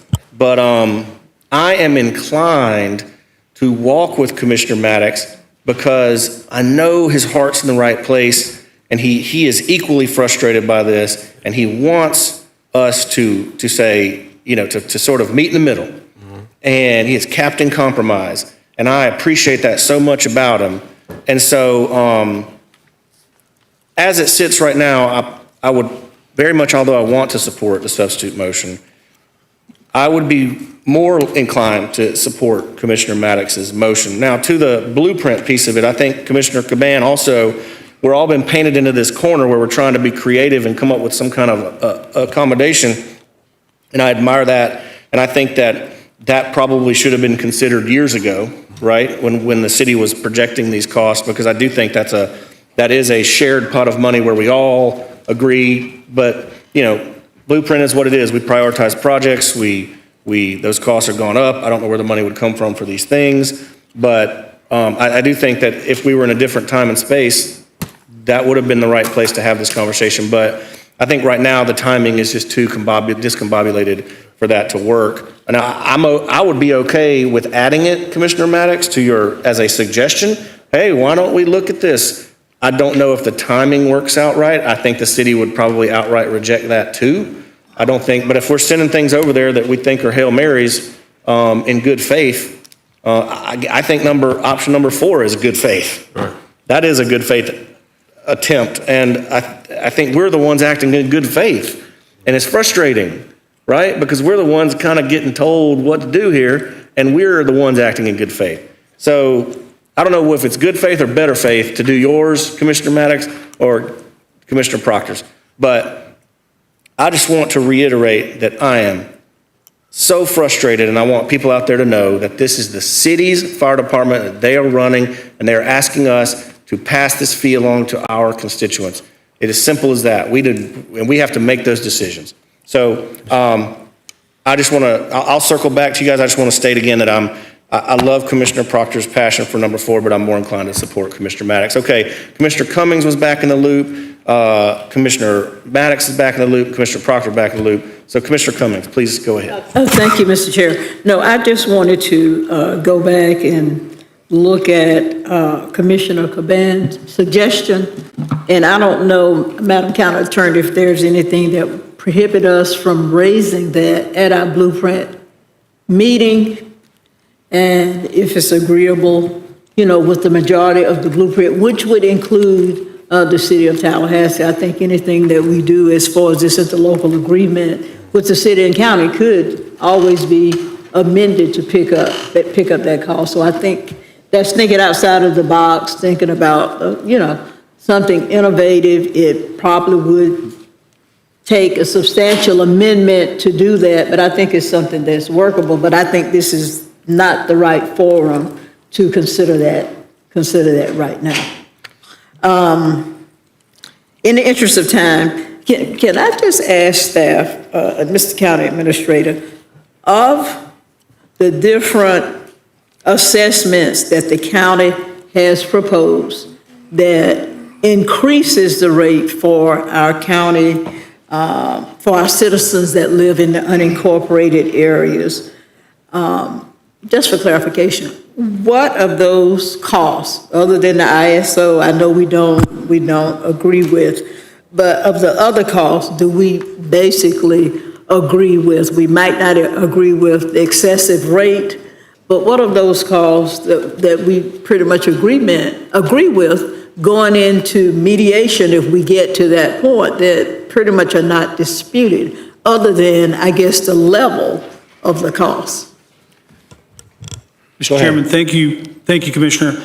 In option 4, which would be to initiate the conflict resolution process, again, it says that we agree to the utilization of the fire reserve funds to support the increased cost from the latest collective bargaining agreement at the current staffing level. So we'd have to back into what all of these costs are. It says that we do not agree to any additional labor renegotiation during this period. It says that we dispute all ISOs. So there's $8.5 million if we're successful $8.5 million over the next 3 years that we would avoid if we were successful. We dispute, again, under that scenario, we would dispute the debt refinancing, which, again, is an additional couple of $1 million. And then we would request the consideration to reduce the costs associated with the fire stations. Again, it would depend on how this is ultimately arbitrated to determine what those cost savings would be. And you'd have to make some assumptions based on which of these would be successful and which would not be in that process. I think Commissioner Maddox's motion, on the other hand, is pretty definitive. It says we'll back out the ISO ratings that'll save $8.5 million. We don't, again, have to go through the dispute resolution process if the city agrees to that. And again, that's a big if. That's up to the city of Tallahassee. So just to follow up, so the additional proposed FTEs for the new fire station and renovating other fire station would be something that we from the county would be okay with if we could come to a resolution and not have to go to mediation. Am I correct? You want to address that? Yeah. The additional FTE, that's Under option 4, we would seek to look for a delay in the staffing and the construction of those fire stations. We've done that in the past previously with Fire Station 16, where we had minimal staffing once it had opened until we entered a new 5-year period, and we could appropriate the right fees to support it. to defer the cost for the most part. That would be our goal. Okay, all right. That's all I have, Mr. Yes, ma'am. Commissioner Maddox, did you want to follow up? Thank you, Mr. Chair. So I want to explain what I'm trying to do here. What you're trying to do there? Mr. Administrator, I got a few questions. The things that you say staff does not agree with in item number 4 that we'll be going to arbitration for, it would just be a guess that you've already expressed those things prior to us getting to this point with the city manager? We have not. I would not preempt the board Okay. in that way. Again, this is to determine which direction the board wants to Right. head in. Once we get those marching orders, we're marching, but I wouldn't preempt the board in that. So you haven't had a conversation with the city yet at all about it? We'd be putting this in the hands of an arbitrator and seeing what they would think. Commissioner Pryor, you asked to hear from our consultant. I saw your face. I'm going to give you the opportunity to speak because I have a few questions for you on mine. I keep hearing that the increases were based off of the fact that there were no set numbers for construction nor the agreement with the Firefighters Association prior to the 5-year before, correct? Correct. So when you made the estimate prior to, the estimate that you were making were based off of what you predicted those numbers could look like in a couple of years? It was based off what the city predicted the numbers to look like. I did not make the numbers up. I used what the city gave me. And so construction costs went up considerably.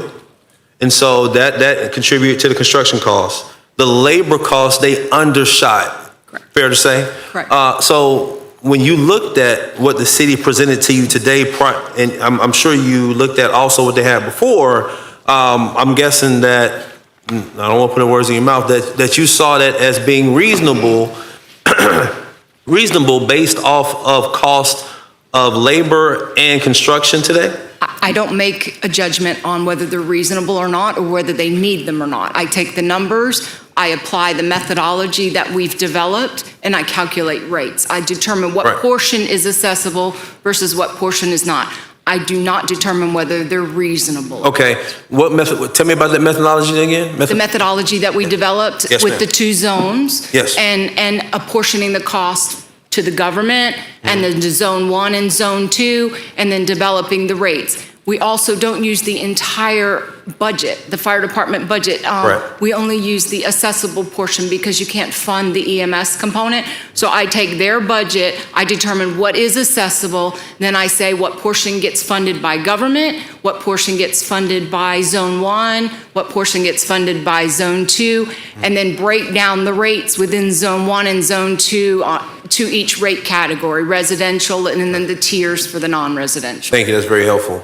on item 4, the construction piece in particular, we are attempting to delay. We're not saying that we don't need those stations, correct, Ken? That would be our efforts to delay under 4E.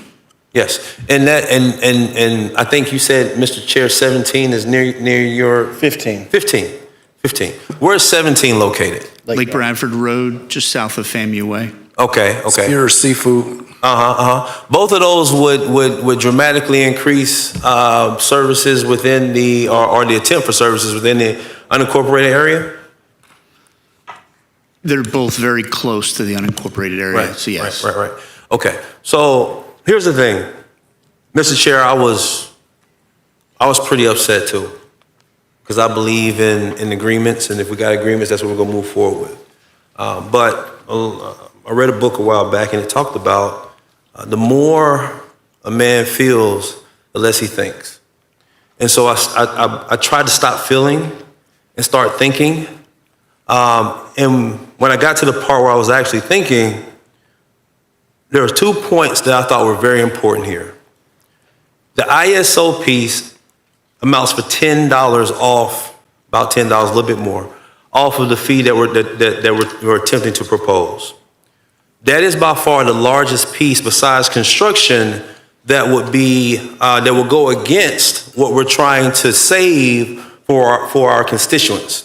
Now, we could send this to the arbitrator, and the arbitrator could say, this is very reasonable. Why wouldn't you want to go from wherever we are to a 2? This is something that's going to increase the services for the city of Tallahassee. Not caring much about how it might affect the county, but there's an opportunity. They would say, yeah, why not?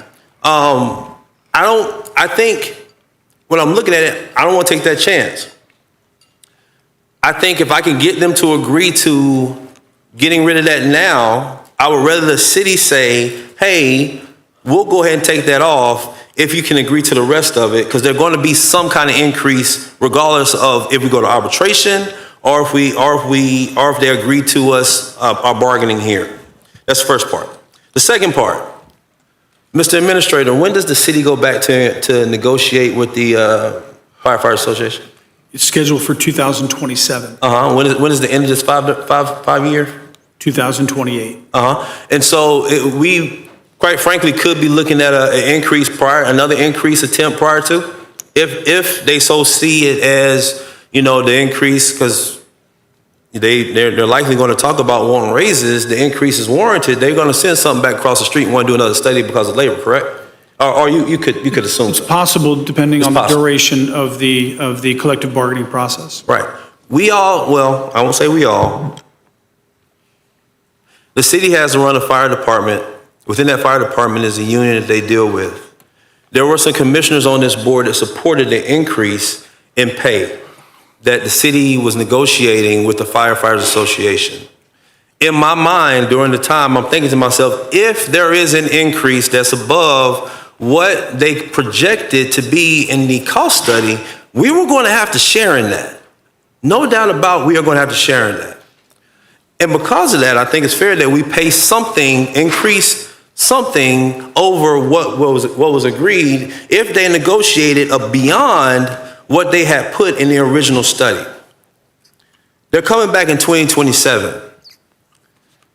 If I can get them to agree today that in understanding through our thing, the county attorney, what we call it, codify through the piece our county attorney puts together, that we won't have any more increase between now and the end of that study, I'm going to take that opportunity. Yeah, I'll pay the rest of it. I'll pay the rest of it that you have here today. I want the ISO going because I can't guarantee how it's going to help my counties. Go ahead and build 15 and 17 because that's going to help my constituents in the unincorporated area.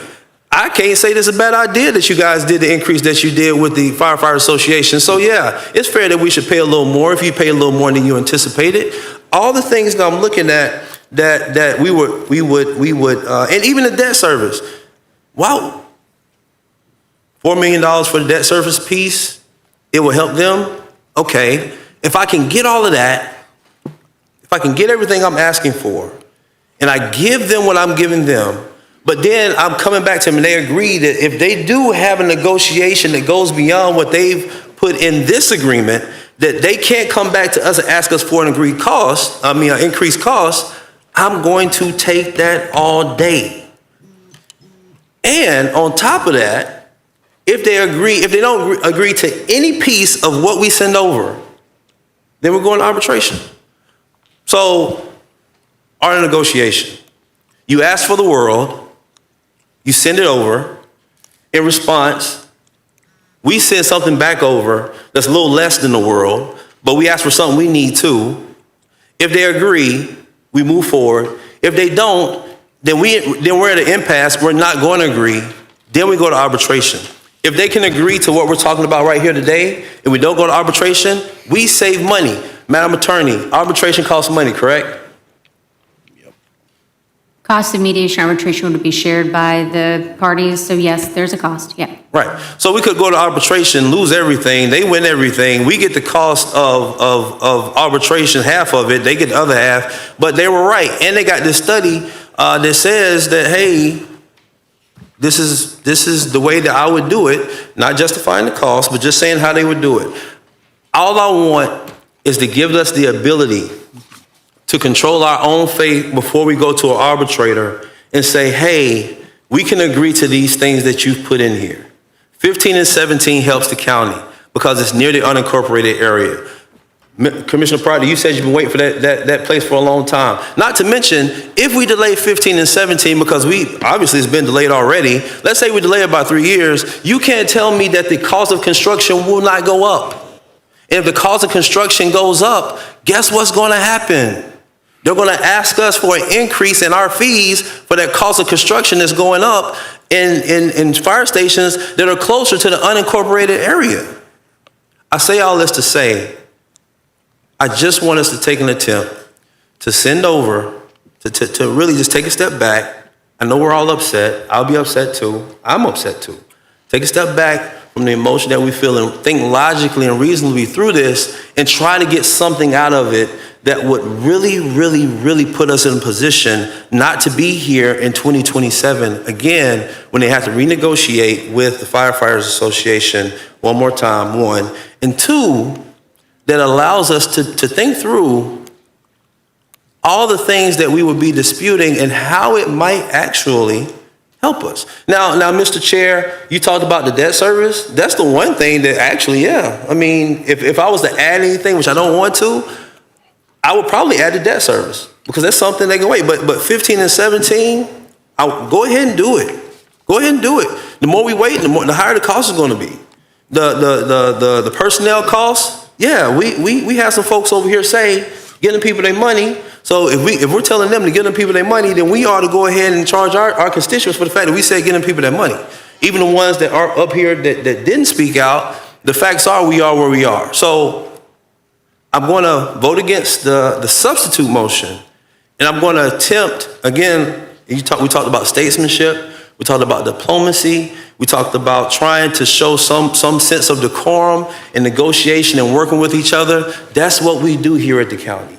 If there's an opportunity for us to work something out without us going to the far lengths of fighting, then that's what we do here.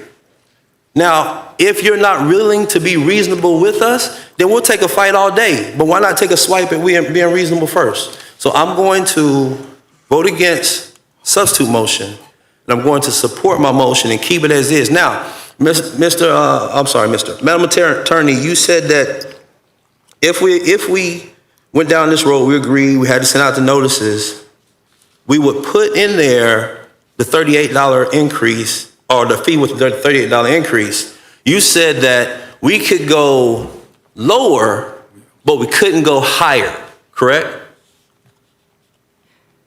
In terms of what you assessed this year, that is correct. Now, if you go through the entire dispute resolution process, you end up with an arbitration award that exceeds what you approved, the amount you approved in your public hearing, you could tack it on next year and go back and assess it after the fact to collect the balance. So let's say, hypothetically speaking, the blueprint thing happens, right? And let's say we don't make an department agreement, but the next blueprint meeting is brought up, is voted on, we go through the processes, we're able to get that into the blueprint budget. that would decrease the amount of construction for that piece that we're talking about, correct? If not, take it away altogether. Yes. So how would that affect us agreeing to that piece, the piece that we talked about specifically about construction? Staff would have to run the numbers with the consultant to back out those costs associated with just the construction, the brick and mortar piece, and come back with whatever that revised rate number would look like. And it would be lower, correct? Theoretically. And we could go lower. So my point is, I'm not gonna put it in agreement, but if you wanna bring up a blueprint, we can bring it up, have a discussion all day. And then if it passes, going through all the processes, then we can still decrease, but we can't increase.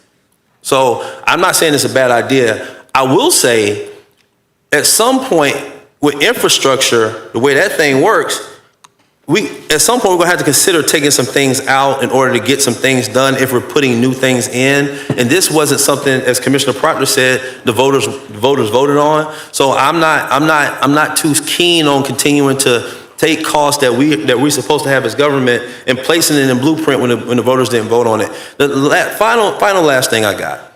We keep calling this a tax. We're gonna tax our people. We're gonna tax our people. This is a fee. Madam Attorney, can you describe the difference between a fee and a tax? Well, technically, this is actually for non-governmental entities an assessment.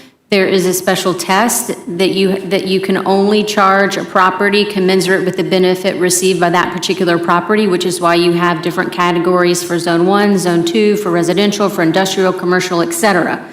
A tax is entirely different legally. Now, is there a charge? Yes. But legally, those are different things. Exactly. I just want us to understand, within the county, we have enterprise funds. And those enterprise funds are fees that we charge that are supposed to be, Mr. County Administrator, if I'm correct, self-sustaining, correct? Yes, our enterprise funds are. Right. So some of which is the solid waste fee that we're about to talk about in a minute, correct? Correct. This enterprise supposed to be self-sustaining. I would imagine that this fee that we're talking about with the fire services fee is something that is a charge that our citizens pay to the city of Tallahassee for fire services that changes from time to time based on the level of services that they are giving to us as a city fire department. Again, I just want us all to be on the same page here. I'm not just laying down. And this is not my consent to say that I agree with everything on the sheet that I disagree with everything that's in item number 4. This is my attempt to negotiate with the city through us sending over what we believe before we get to mediation, because once we get to mediation, the arbitration, now everything's in the arbitrator's hands, and we don't know what that arbitrator may come back with. If we can control our own destiny here by sending over this agreement. And the two biggest things I think I want, and I think we should want, one is the ISO piece, which the volunteer fire department said they can't justify to say that they're going to get an increase in service, and we can't, and we didn't agree to. And two, no more increases within this 5-year study. Those two things, I believe, are worth the others that we may give away. Thank you, Mr. Chair. All right, Commissioner Maddox, we got Commissioner Minor, then Commissioner Cabana. We're going to vote on this substitute motion, if that's okay. Thank you, Mr. Chair. Appreciate Mr. it. Chairman, you took me out of I order. thought you spoke, Commissioner Proctor. You can go after Commissioner Cabana, if that's all right. If you can wrap us up, and then we'll vote on your motion. Very good. Commissioner Minor, go ahead. Thank you, Mr. Chairman. Appreciate it. Quick point of information to clarify. You know, we've been talking about the $8.5 million for ISO. We've been talking about the $44 million for the stations, the $4.3 for the collective bargaining agreement. All of those are the total costs. So, and I had to clarify this during the briefing, but so when we talk about like 8.5 for ISO, for example, 8.5 million, that's the total cost for both the city and the unincorporated area. The unincorporated area's share is about 23%, and that's across the board. So when we talk about 44 million for the cost of the stations, the cost borne by the unincorporated folks is 23% of that. Is that correct? Okay, and that also applies with the debt refinancing as well as the collective bargaining. Okay, just want to make sure we all knew that because it wasn't clear for me when I first read the agenda item. Second thing, let's say that Commissioner Maddox's motion prevails. We send the letter. The city agrees to it. We then, the city is increasing the cost of labor because of the collective bargaining agreement. We've taken ISO out. We have debt financing in that. But let's say, so we do the cost for that. Costs are going to increase for the unincorporated area because of what the city has done. Now, I know the Fire Services Reserve Fund will cover a large portion of that. It will cover probably the first year of the collective bargaining increase, right? That amount. But what happens next year when we have to calculate the increase borne by the unincorporated area for fiscal year 27? Do they get another notice next summer about an increase that's different because the Fire Reserve Fund didn't cover the collective bargaining amount as it did in fiscal year 26? Go ahead. So if you put in your resolution a maximum rate, you can say for fiscal year 25, 26, the rate will be this, and if you notice people that way, and for future fiscal years, it can go up to this without further notice, then you cover yourself because you're telling them we could increase it up to a certain point without sending another notice. It's very expensive to send those notices out, and to send them out 2 years in a row is very expensive. So if you put that in there, say we anticipate the rate for fiscal year 25, 26 at X, and in future years we can go up to another rate without further notice, then you're back on track only noticing newly affected properties. Thank you very much. I appreciate that. And so, Mr. Chairman, can I ask a quick question of the county minister? So that's essentially what we would do. Let's say Commissioner Maddox's motion prevails, we get that agreement from the city, or we go into conflict resolution and the result is the same.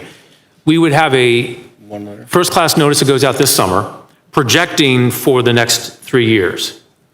That's correct? So one single first-class notice. We could do it that way, yes. Okay. Okay, sounds good. And then the final point I wanted to make, I know we need to wrap this up. I'm not going to support the substitute motion on the floor. I am going to support Commissioner Maddox's motion should we get to that point, and here's the reason why. It is the statesman-like thing to do. I think we should always try to find a compromise before we start getting into conflict resolution and all of that. I think the city may go with Maddox's motion. And the reason why is because it's better substantively than us going into a conflict resolution. You know, with Maddox's plan, we don't contest the debt refinancing. If we go into dispute, which is option 4, we then bring that into the mix. So there's no guarantee that we're going to have a favorable resolution during conflict resolution for option 4.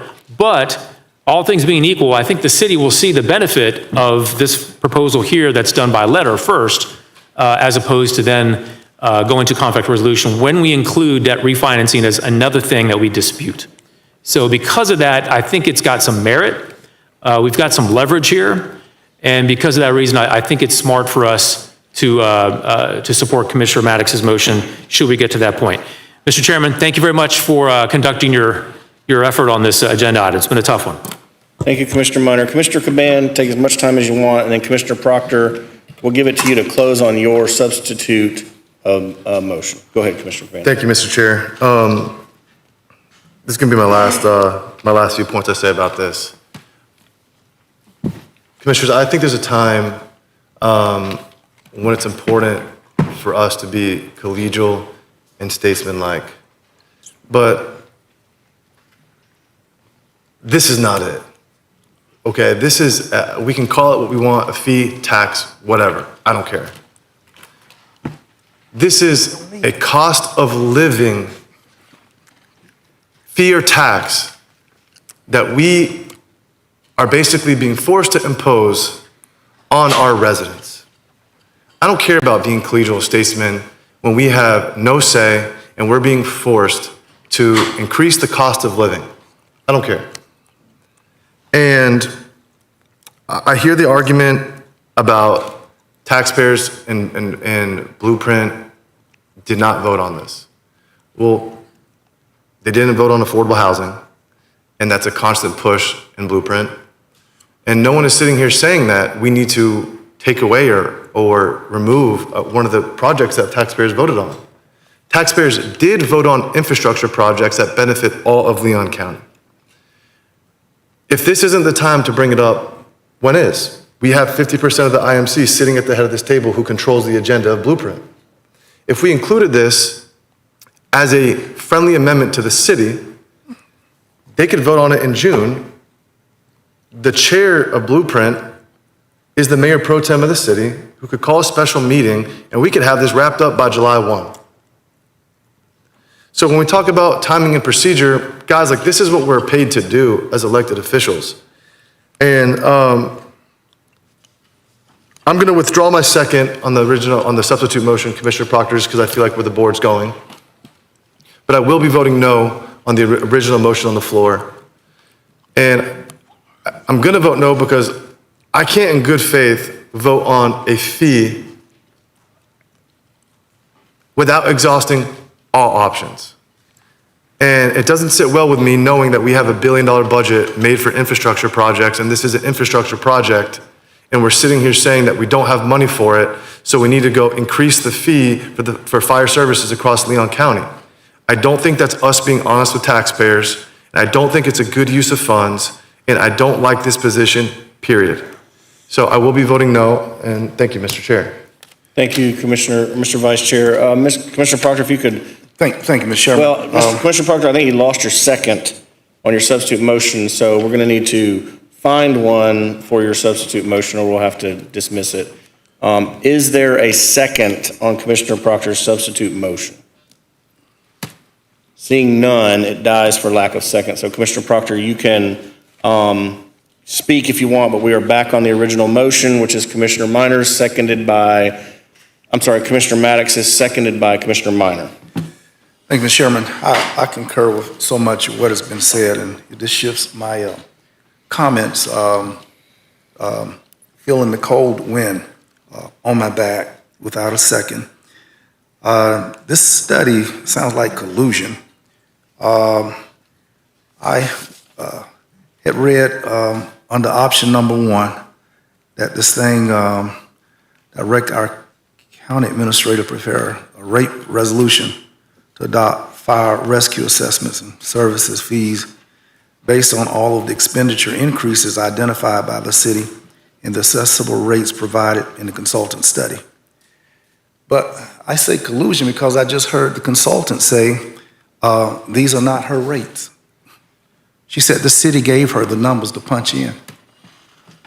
I don't know what y'all listening to. The city has used her license, her consultancy name, and punched in the very numbers they wanted, whereas we are led to believe this was arrived at by reasonable minds, independent one of the other, and that somehow the city trusted the advanced genius of their consultant. Their consultant just said they gave us the numbers. That's like, what are you hearing? This is the city all the way. I'm glad you withdrew your second. Thank you. Because I need to say some things a little different than I had planned to. The one area that we know the city is hostile to is the fire department. And it's substantiated by the fact that everybody in the city, all units, all departments got a 5% increase, save for the fire department. If there's one unit in the city that they go hard against, it's the fire department. That's shown, it's demonstrated. So our sense that they're coming over here to play patsy with us, not with the fire department. They don't give a damn about the fire department. Don't you understand that? You've been watching anything? This is the one unit that they will not flex. They're not going to flex for the fire department. That ain't my fault that the fireman union took the wrong direction in the mayoral direction. I'm glad you withdrew this, Commissioner Caban, so I could just talk freely about some things. And ever since they failed to endorse the right person for mayor, they have caught hell. Unique and different, treated different, with disparity from other units of city government. That's the dynamic here, and they're a hard road. Now, your first question today, Commissioner Minor, said, what do we get for, in fact, I think I wrote it down, I wrote your words down. How will the ISO of $8 million affect county the county's rating. And you said we don't know the benefit, what the benefit is for the rate payers. I still don't know. We still don't know. She don't know. And what she does is she's voluntold what to put down. And you're thinking it's a third-party independent idea. We just heard the lady said, no such thing.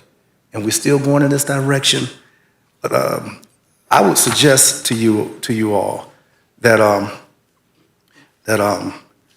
the city don't like its fire department, and they show it.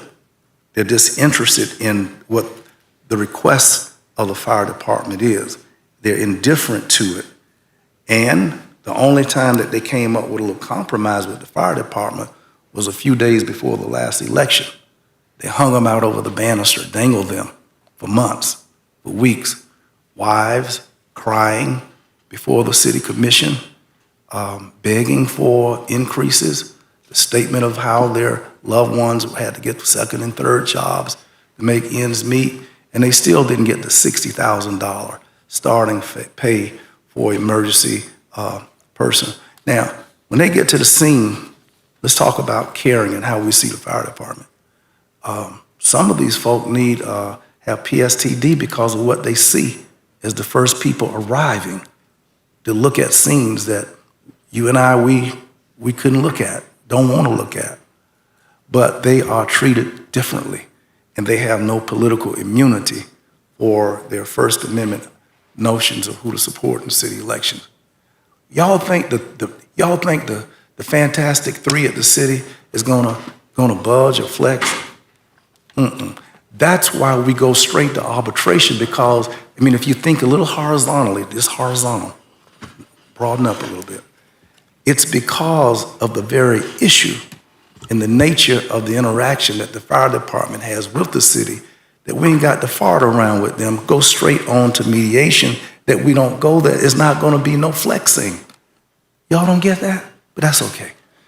So my idea to us today, recognizing that you got number 2, option 2 is sitting up in here. Man, I don't want to be associated with us being voluntold and bent down on our knees by the city to mail off first-class notices to property owners regarding proposed changes to the fire rescue assessment and authorizing and all of that. I still say we're supposed to stand up for the county residents. This ain't the city gonna get a black eye from the public.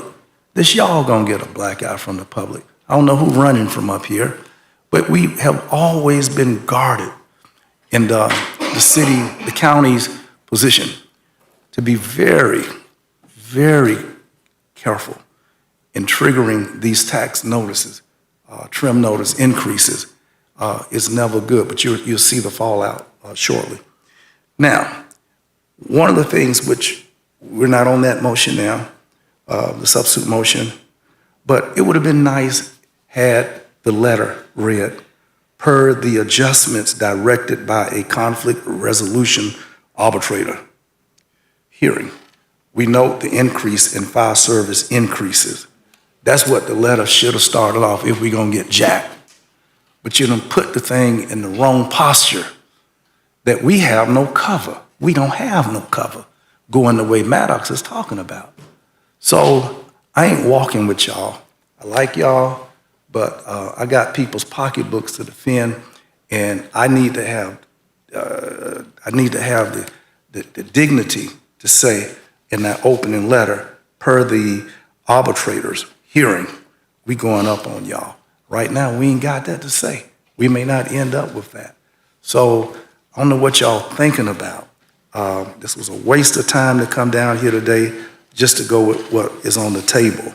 So Chairman, thanking you that I won't ask this dumb question, and I just want to do it for the record though. Will the new increases give firefighters a pay raise, a $60,000 base? And since we are referencing the negotiated fire agreement, why can't we add to its verbiage? Why can't we rearrange its language? If we're going up, why can't we have something to say about, but all we do is pay the cost of which the city dictate, and we get voluntold what to pay. And not only do our citizens not get the right to vote in municipal elections, but we also paying for a fire service agreement that's referenced here that we ain't got no voice to protect not one fireman to get a 10-cent raise over next year. And that's a damn shame. That's what we're sitting up here giving away. Thank you, Mr. Chairman. Thank you, Commissioner Proctor. Commissioner Maddox, would you like to restate your motion so we can have a vote? That thing was too long to restate. Man, he got don't it. read that big. That was the longest motion in history. Yeah, it's kind of. Got it? Don't read that. Options 1 through 3, amended to impose and collect the fire services assessment rate increase based on the additional cost identified by the city, excluding the ISO rating. The initiative was not contemplated in the development of the 5-year fee, and it reduces it by $8.5 million. In good faith, we will go ahead and authorize the use of the fire services reserve funds, but however, this motion explicitly prohibits any additional cost increases to the fire services assessment fees within the current 5-year study period, and directs the county attorney to codify this in an amendment to the agreement. And I believe options 2 and 3 directs the county administrator to proceed with options 2 and 3, which provides the required mailings that we have to do, schedule the public hearing in July, and amend the fire services interlocal agreement. Mr. Chair, this I was hoping for the Cliff's Notes version. Commissioner O'Keefe is in. Basically, it's options 1 through 3 with no ISO. Okay. Excuse me. Mr. Administrator, and then Yes, Commissioner O'Keefe. very, very importantly, all of which is conditioned on the city's agreement Approval. at their June 11th meeting. And if they do not agree or make substantive changes, then I'm authorized to immediately engage in the conflict resolution process per option 4. Got I was trying to shorten it for you. Hey, Point of information. listen, I like short things. Point of information. Yes. Mr. County Administrator. I'm sorry, Commissioner O'Keefe. Can I hold off on that? Commissioner O'Keefe was in the queue, and then I'll come back to you on that point of information. We do have, we're trying to close it out. Go ahead real quick, Mr. Just 2 questions, just to make sure I understand the motion. If the city does not agree to excluding ISO and including the clause that is ironclad of no more increases, then if they don't agree to any of those Any part of two, then we go to dispute. Yes. Thank you. Okay, Commissioner Caban? Thank you, Mr. Chair. When do we get an update back? Like, will there be an agenda item coming back to us with an update? Will it be an email update? Will you need further board direction, or how does that look? If the city, either way, if the city agrees or not, we will advise you immediately upon their action on June 11th. All right, we've got a motion and a second. Commissioners, all those in favor signify by saying aye. Aye. All opposed? Aye. Nay. Okay, so passes 4-3 with Commissioner Caban, Commissioner O'Keefe, and Commissioner Proctor. And what would be the word? No? Dissent, thank you. All right, Commissioners, we are now, and thank you, I just want to say thank you to our Commissioners for that robust discussion. And now we're on a very similar item, so I look forward to more discussion. Mr. Administrator, can you Yes. I do will. number 2 for us, And introduce? Thank you, Mr. Chairman. Commissioners, I will. Again, Commissioners, consistent with the county's fiscal policies and our multi-fiscal year planning to reduce and eliminate general revenue subsidies for the enterprise programs, this item seeks the board acceptance of a solid waste assessment rate study and report and approval to implement a phased approach of the solid waste assessment over the next 5 years, or to receive any direction that the board has for us here. As I said earlier, and in your briefings, solid waste was the only assessment increase planned for this year. And again, the agenda materials demonstrate that the board has been very prudent in mitigating any tax or fee increases until such time that all other approaches have been exhausted. This item details the county's history of subsidizing solid waste again, an enterprise program which is intended to pay for itself through user fees. And the assessment, Commissioners, as you know, has remained constant since it was put in place in 1994 at $40. Again, it's important for enterprise operations to be self-supporting, to best position the county with the resources and the maximum financial flexibility to meet current foreseeable and unforeseeable challenges facing the community, including the economic uncertainty and the legislative updates that I provided to you earlier. Again, as part of the 26 budget development process, the county engaged Accenture to calculate the assessment rates and the results of this study today. Commissioners, again, Sandy Newbarth is available today. We're ready with a presentation. However, again, I know we've had extensive briefings and you've got a lot of information in your agenda materials. I think, Mr. Chairman, I'll hand it back to you. We're happy to answer any questions that the board may have. But I did want to mention that you do have one speaker on this item, John Gibby. Okay, yes, sir. Mr., what's the last name? Gibby. Giddy? Gibby. John Gibby. Mr. Gibby, would you like to speak? Come on up. Yeah, it's your time. 180 seconds? Yes, sir, I think that's correct. Maybe a few extra if you start early. Name and address for the record, please. Mr. Gibby? Oh, it's coming. You go ahead, step up to the microphone.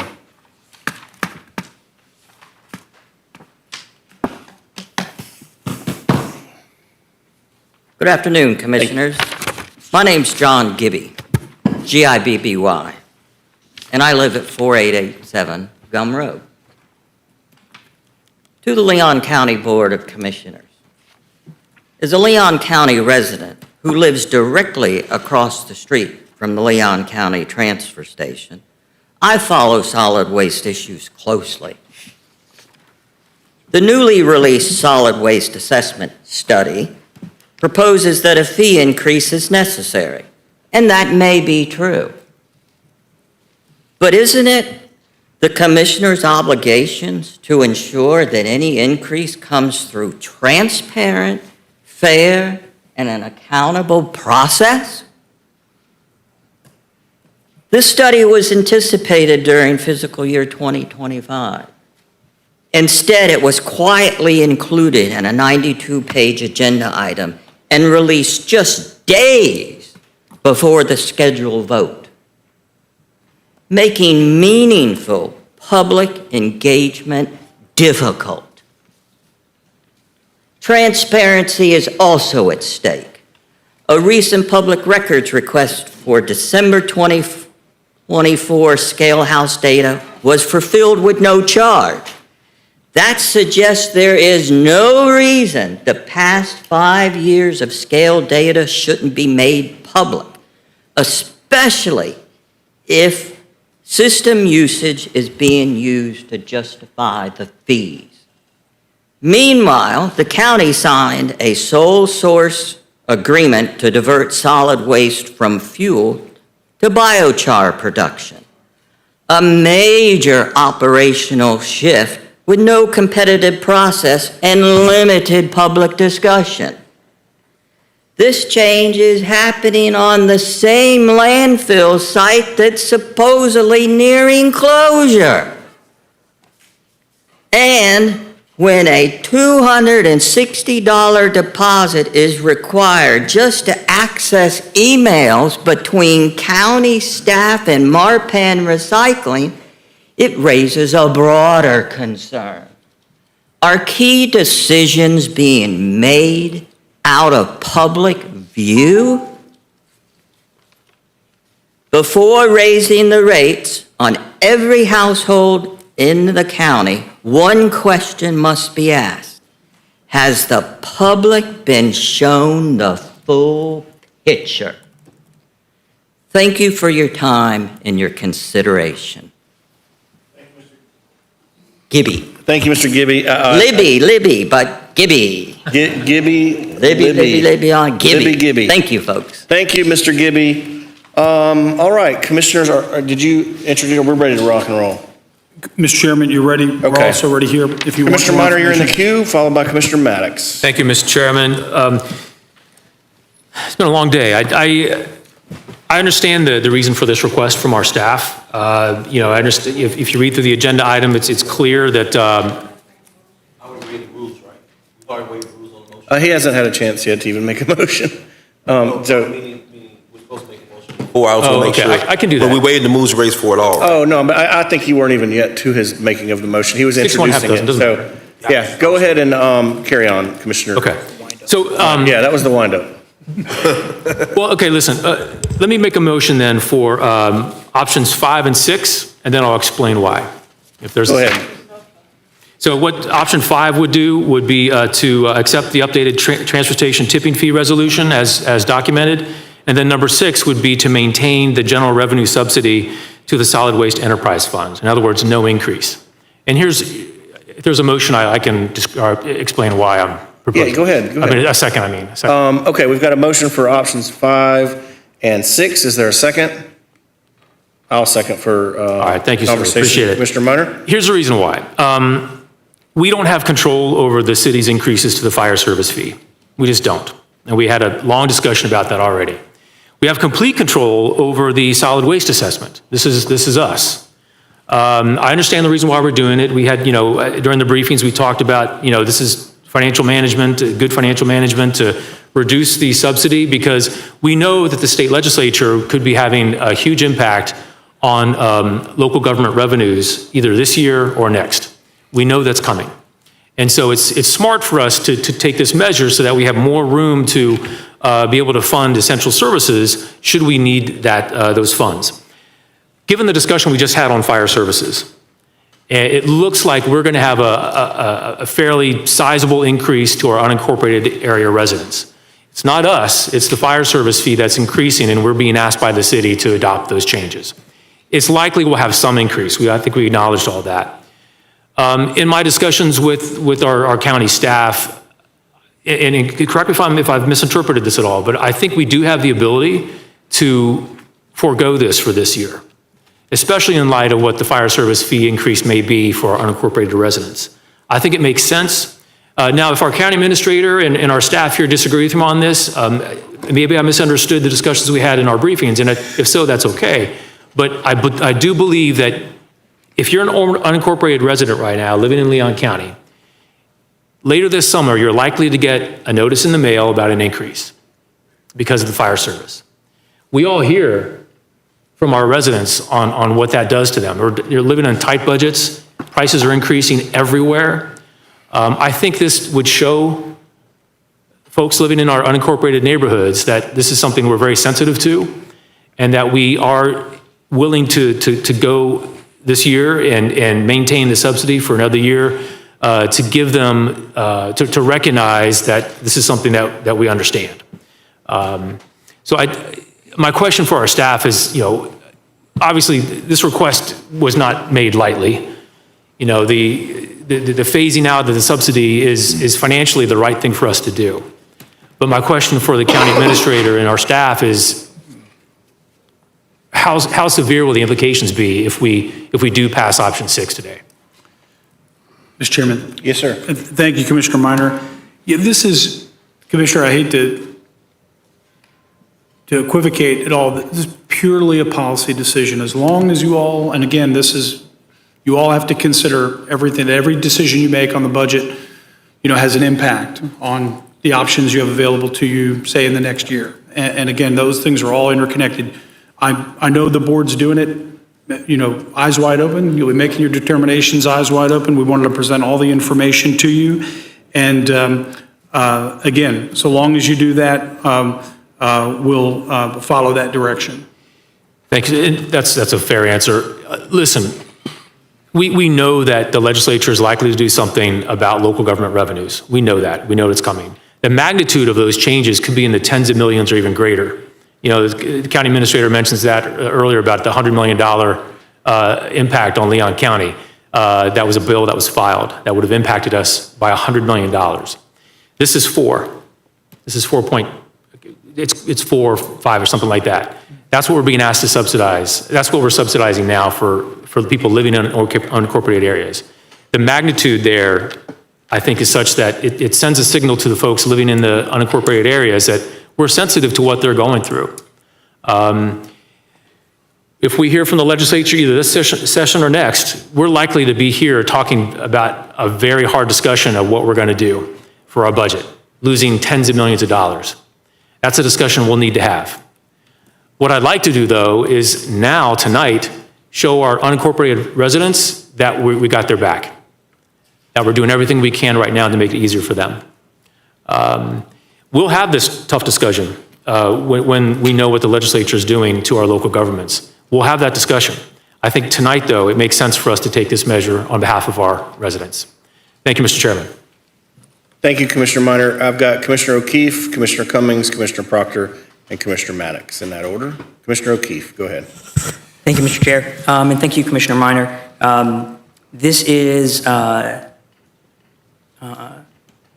guess that's what you get for making expectations. This is not where I expected us to go. I like it, though. I think this is the right thing to do, especially considering what we just voted on.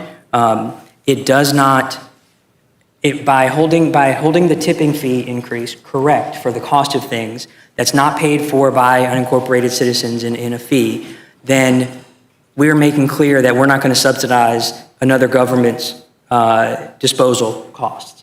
But for this year, keeping it general revenue supporting this and not increasing fees on residents and citizens in Leon County, it does continue to subsidize from the general revenue budget, which is something, to be fair to staff. In the past, the board has strategically said we want to look at these, but with everything else being increased at the behest of the city for the fire service fee and other things, I don't think this is the year to impose it. And it could be hard to convince me of why this year is the year to impose it. So I appreciate it. Thank you.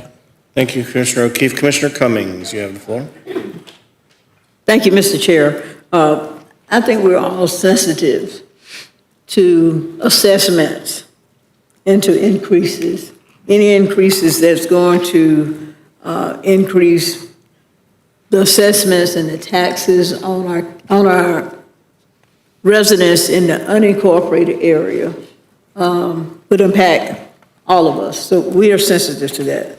I appreciate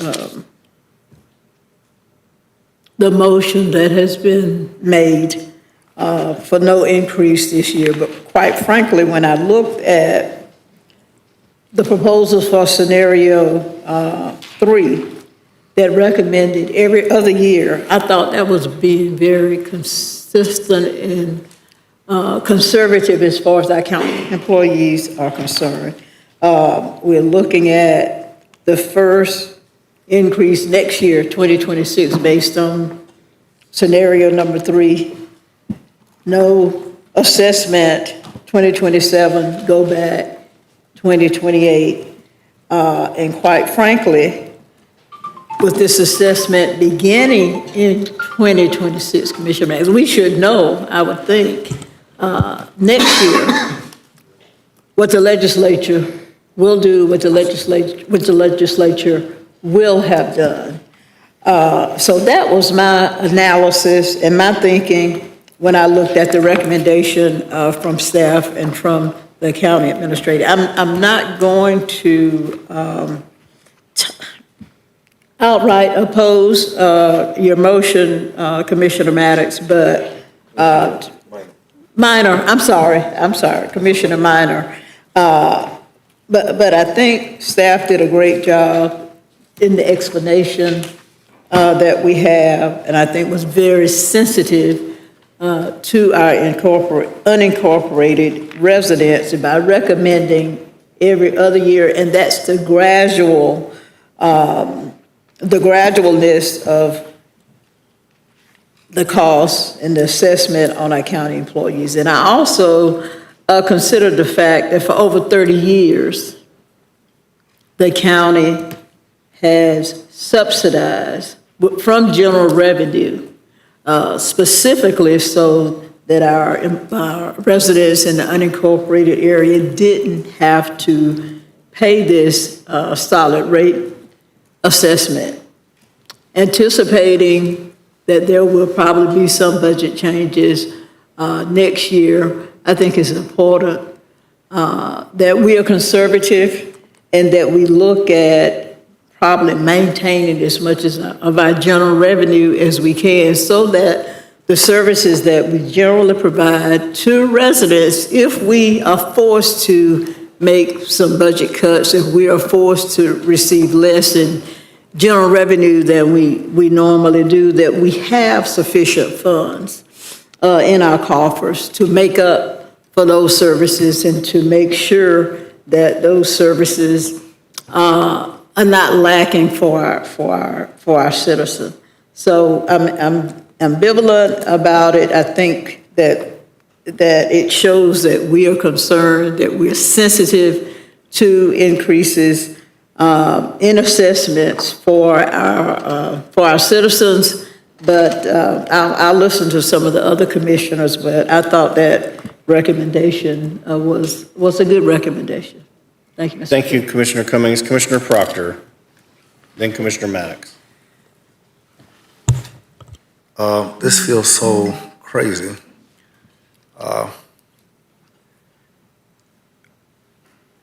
Our staff, Leon County, has made a recommendation or makes a recommendation to alert us to the need that we potentially increase these rates for our tipping fees, waste assessment, and all of that. Commissioner Minor says that he wants to have our counties, members of the county residents, he wants to have their back. It seems today that we're not wanting to take the medicine, swallow the medicine of increases for waste, which is under the auspices and control of the county. But somehow the Joneses called in and said we got to have some more money. This is a shakedown. And we did not stand, Commissioner Minor, in my opinion. We didn't have the backs when we voted to shake down the county and to bow down to the city hall. But we refused to support our own staff recommendation. Just a tip to those who would be county administrators in the future, always vote and put your own issue first, just in case somebody shakes down the money and your commission don't want to do two potential increases in the same year and look that way. So I feel pretty awkward because there is no doubt. Mr. Administrator, how long has this agreement been in place? How many? The rate at the current level has been in place since 1994. And that we feel, and we're so congealed, and we're so in agreement that a 1994 rate, we can suffer paying the difference. And we're willing to make that difference. But we charge them for fire. It's incongruent. It's very incongruent. Mr. Administrator, I remember Mr. Gibby indicating he lived out on Gum Road. Haven't we had workshops before on these kinds of issues, waste, solid waste, and blah, blah, blah? I just remember a whole lot of public meetings, workshops on the Gum Road transfer station, or was that another set of problems? Or how am I mixing the two? And to the request that somebody made, Mr. Gibby made about transparency, which we had a whole lot at one point, maybe around 2008, 7, 8, something like that. Mr. Chairman, yes, Commissioner Proctor, you're recalling lots of workshops and public meetings that we did with the construction of the transfer station. A lot of things have happened over the last 30 years, including the closure of the landfill, and certainly a lot has changed over that time. And I'm trying to hold back from saying, except for the amount of the fee. But again, you were calling workshops primarily, I believe, over the transfer station. Okay.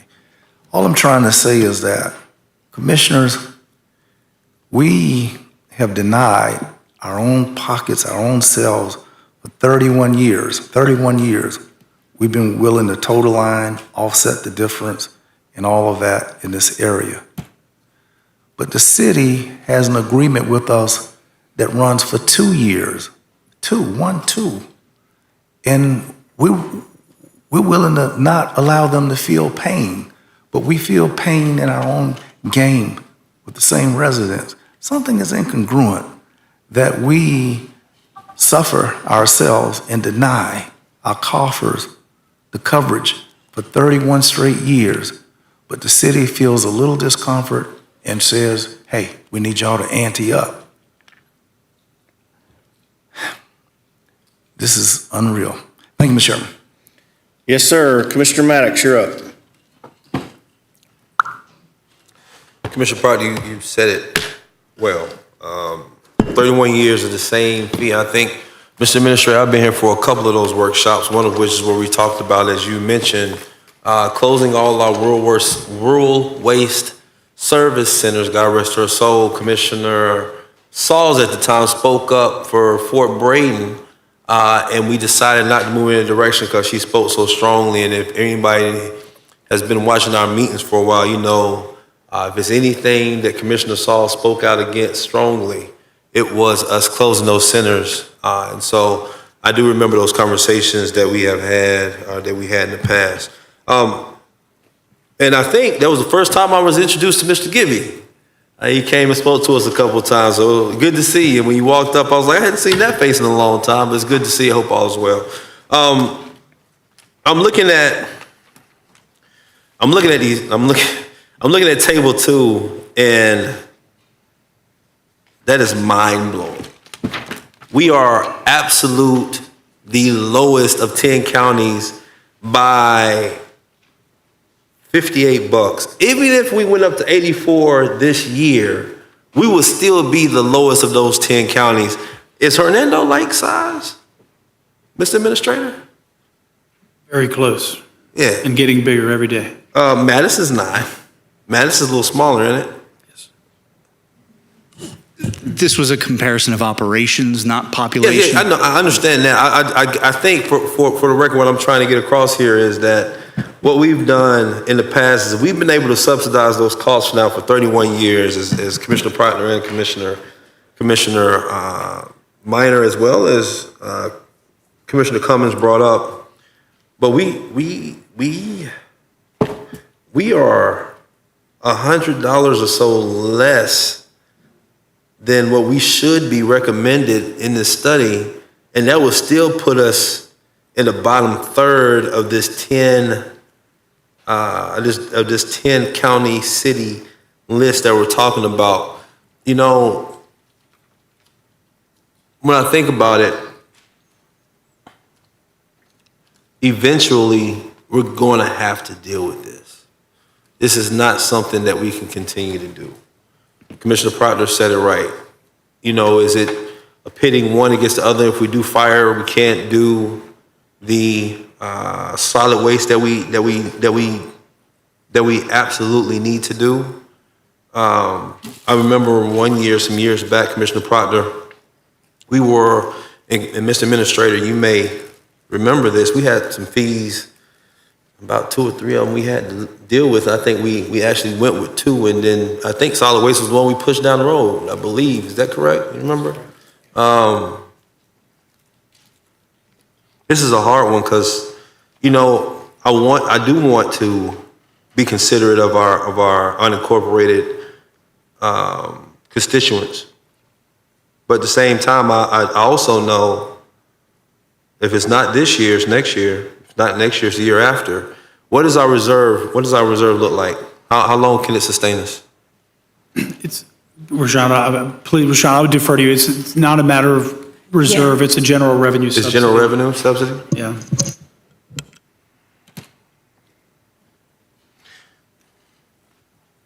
I'll take a shot in the dark. I don't think it'll pass, but I'm going to make a motion for staff recommendation, not because I want to, but because I think it's reasonable and it's what we have to do to be budgeted right.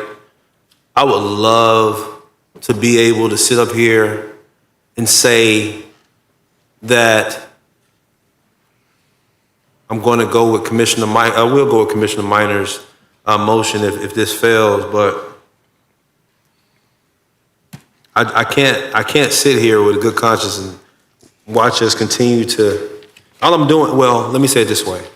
All I'm doing is passing this to us next year or the year after or commissions to come. But eventually somebody's going to have to touch this.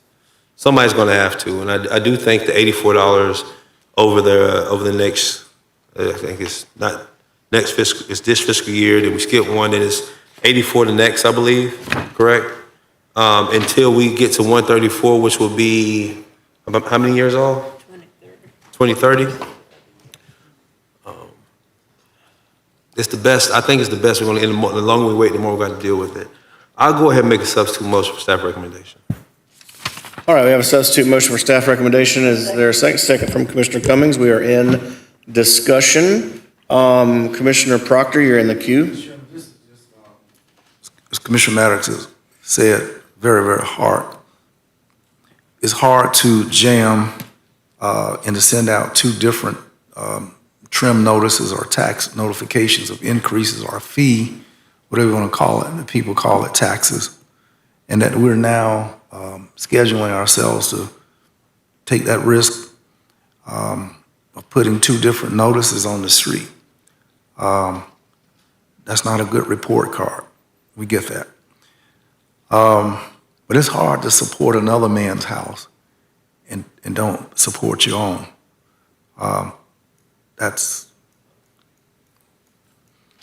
So for years and years, our staff, we've balanced the budget at times. We've balanced our budget coming in knowing that we're running a deficit in this area. There used to be another area, I think, that we decided and made a policy resolution, and county attorney could tell you more specifically, that in the area of permitting, that became an area that we said it had to sustain itself, pay for itself, and come up with its own money. But in this particular area, we have policies that we force one department within the county's government to self-sustain. And then we've got this waste area where they don't have to come up with nothing. We just kick the can down the street. That is a disparate standard of governance that is not equal, is not even Steven, in my opinion, across the board. So it seems that to allow the imbalance of a budget that's not balanced, is not even meeting quota, and as Commissioner Maddox has pointed out, that we're light years behind counties of our area, reasonably, and we do all that we can all the time. But one of the things that policymaking and elected officials do, and the T word, as much as we don't want to be associated with it, but it's a part of the reality. And taxes and fees is a part of governing. And I think that Commissioner Maddox's motion, he's not just fair in trying to support fire services that they balance across the street, but he's also trying to be fair to the needs of what Leon County itself needs on our own street at 301 South Monroe. So I'll be supporting the motion. It ain't popular, ain't pretty, but 31 years kicking this can down the street, I'm willing to walk with Commissioner Maddox. Thank you, Commissioner Proctor. Commissioner, or Mr. Vice Chair? Thank you, Mr. Chair.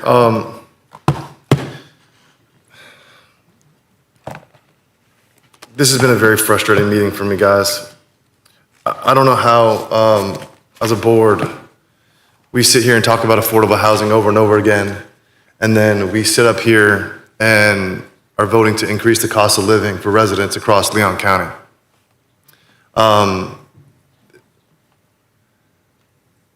We don't have to increase the rate this year.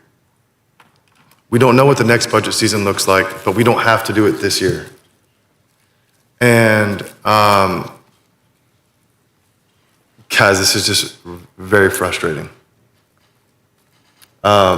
We know the fire services fee is going to come back with an increase. Property values, I'm assuming, are going to come up higher than they were last year. And we talk about over and over again, affordable housing, affordable housing, affordable housing. Well, this is an increase the cost of people's cost of living in their housing. So is the fire services fee. So I'm going to vote no on the substitute motion. Thank you, Mr. Chair. Thank you, Mr. Vice Chair. Commissioners, I appreciate all of both motions. I think that we live in significantly uncertain budgeting times.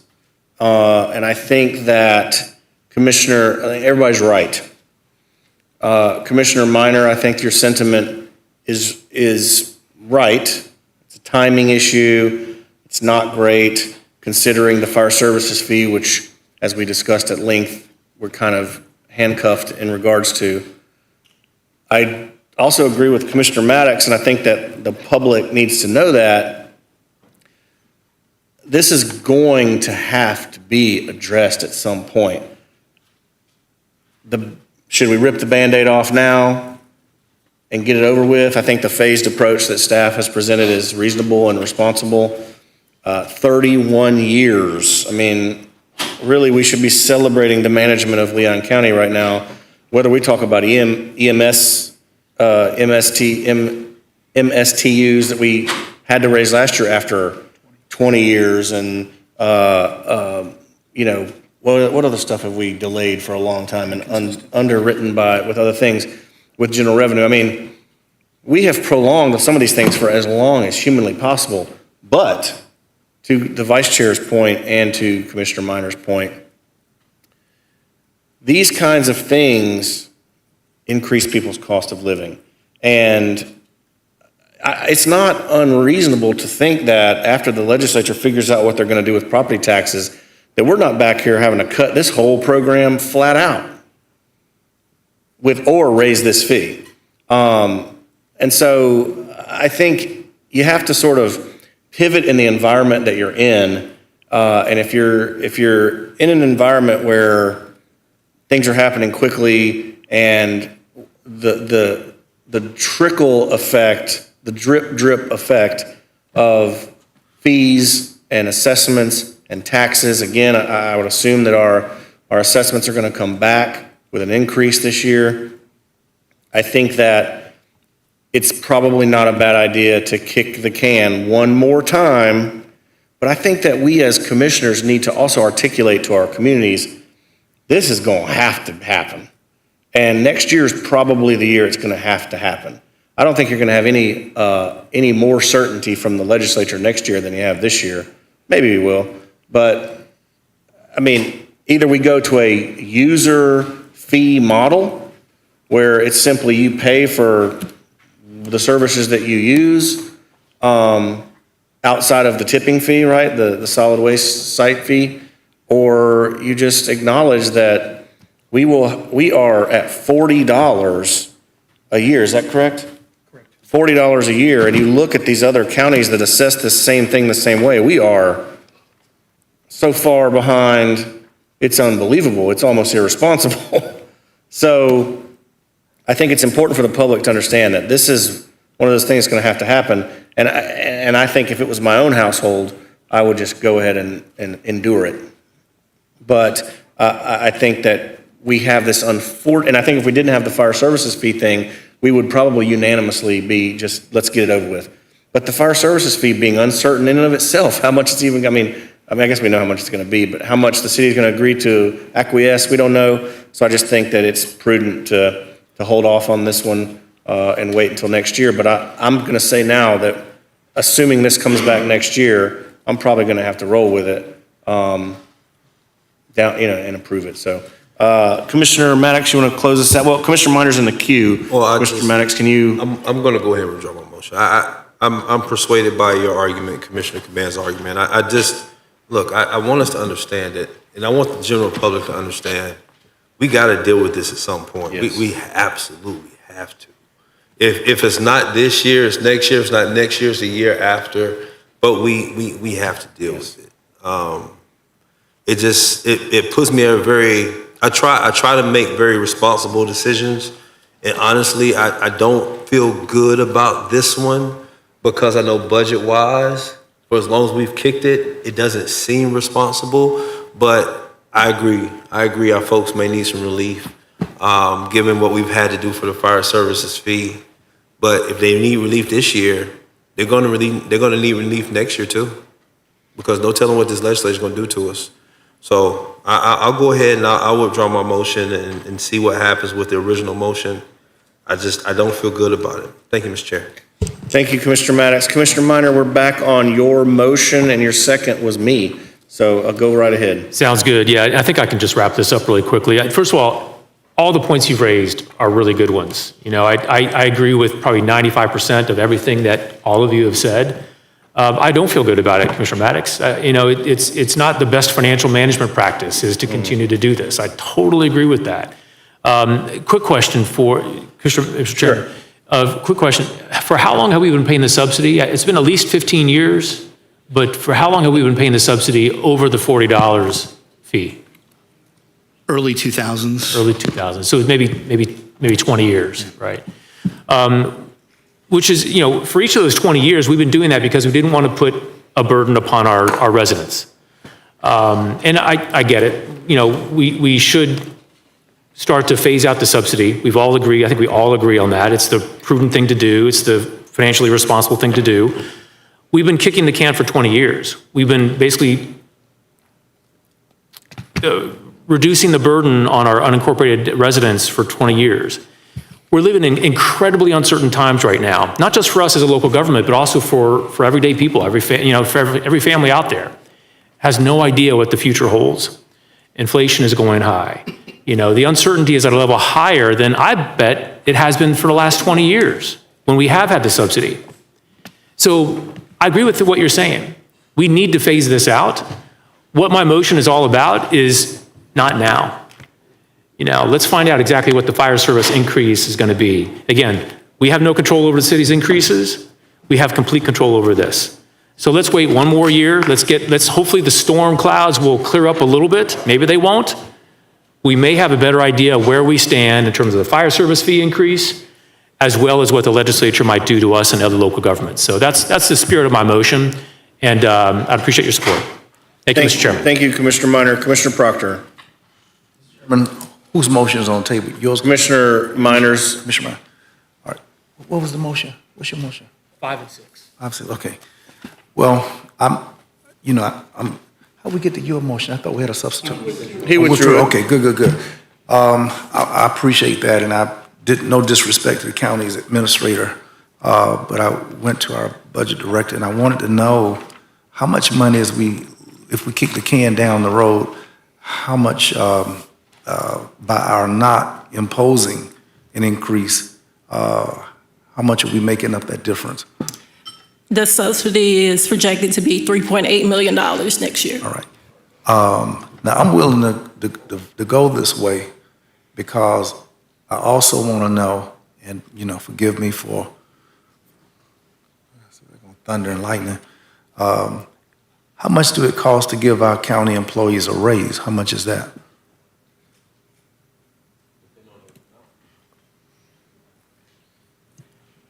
What percentage, Commissioner? What we gave last time was 5%. 5% last year was about $2.5 million. All right. So what I'm trying to say is that I'm willing to kick the thing down the road, Commissioner Minor, but this is a special meeting for the budget, and since we are in a budget meeting, but I do and believe that, how much is it? How much we're subsidizing? 3.8 million. All right, and then 2.5 will pay for 5%. I like to take that 2.5 and consider commissioners a call for a 5% increase for our employees this year. And I think that what we do in doing that is that it's a humanitarian call, and it gives us some leeway to address the need to help the families that struggle and work very hard. So Commissioner Maddox, I was gonna walk with you, and I know you withdrew, but what I'd like to do with that savings of 3.8, well, anyway, you heard me. So I want to take that difference and put it on 5% for employee, and I make that as a recommendation.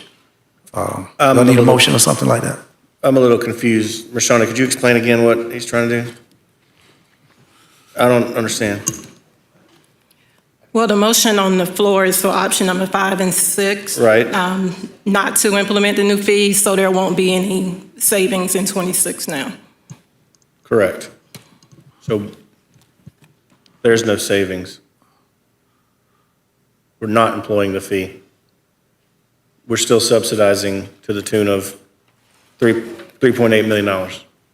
Right. And in my Republican mindset, that still gives us plenty of room for a 5% increase. So the motion on the floor is 5, which it has to be done, and 6 is to hold off on the assessment. So I think if you want to make an amendment, you'd have to ask Commissioner Minor if he accepts your amendment. But in this special budget meeting, is this the place to ask for the placeholder of the 5% to come back? I think probably that'd be for the workshop, or that we pass that time, or in commissioner time at our next meeting, but we don't have commissioner. You need a motion for that, Vince? The motion to- preliminary budget will be coming back to you, commissioners, and again, we've got a lot to balance in between now and then, but should the board wish, I'll tell you what, if it's the direction of the board, certainly that number will be considered, will be presented to you for the board's balancing at the June 17th workshop. If you directed that scenario is presented for you all to take action on one way or another, we'll be sure to present it. All right, well, I didn't want the garbage man, the fireman, and everybody get some but our employees. I like to see that come back as we continue the budgeting for 26 and 27. 25 and 26. Okay, well, I don't know what posture, we're trying to dispense of this one, there was no commissioner time on the agenda. So, I mean, can we dispense of this and? It sounds like we're good. It sounds like Vince said he's going to have That's the enough? number Okay. at the meeting if we I want mean, I think they were going to contemplate that anyway, probably. Good. Okay, Commissioner Minor, we've got a motion, you've got a motion seconded by me. Is there any more discussion? All right, all those in favor signify by saying aye. Aye. All opposed? Passes unanimously. Thank you, commissioners. Everybody. For a great meeting. I appreciate it. Commissioner O'Keefe, did you want to add something? Real quick, we missed it in May, but in time for June, can we get a proclamation representing June as Pride Month to be presented in June like we do every year? Yep, we got a motion for proclamation. All those in favor signify by saying aye. Aye. Passes unanimously. Yes, sir. Mr. Chairman, I Commissioner want Proctor. to ask my aide to pass out to each of you all a proposed idea, and she's sharing that with you real fast before you adjourn. And I can bring this up clearly at the next meeting, but just to share with you my primitive thoughts, just primitive thinking here.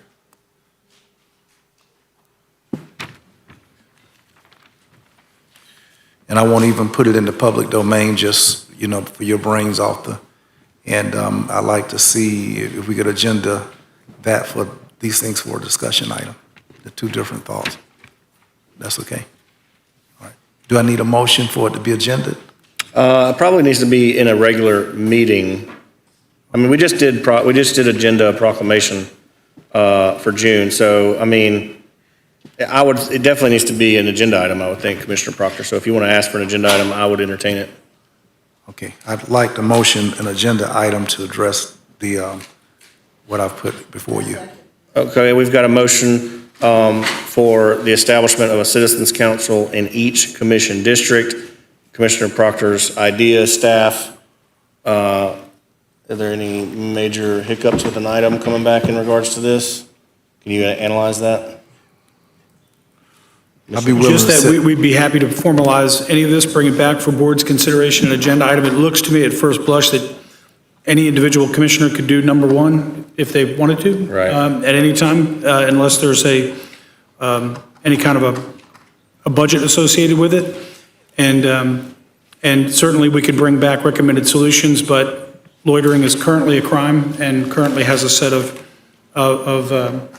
penalties set out in statute to deal with, but we could bring this all back. Happy to do it. Super. All right, we've got a motion and a second for Commissioner Proctor's idea here in regards to citizens councils and loitering. All those in favor signify by saying aye.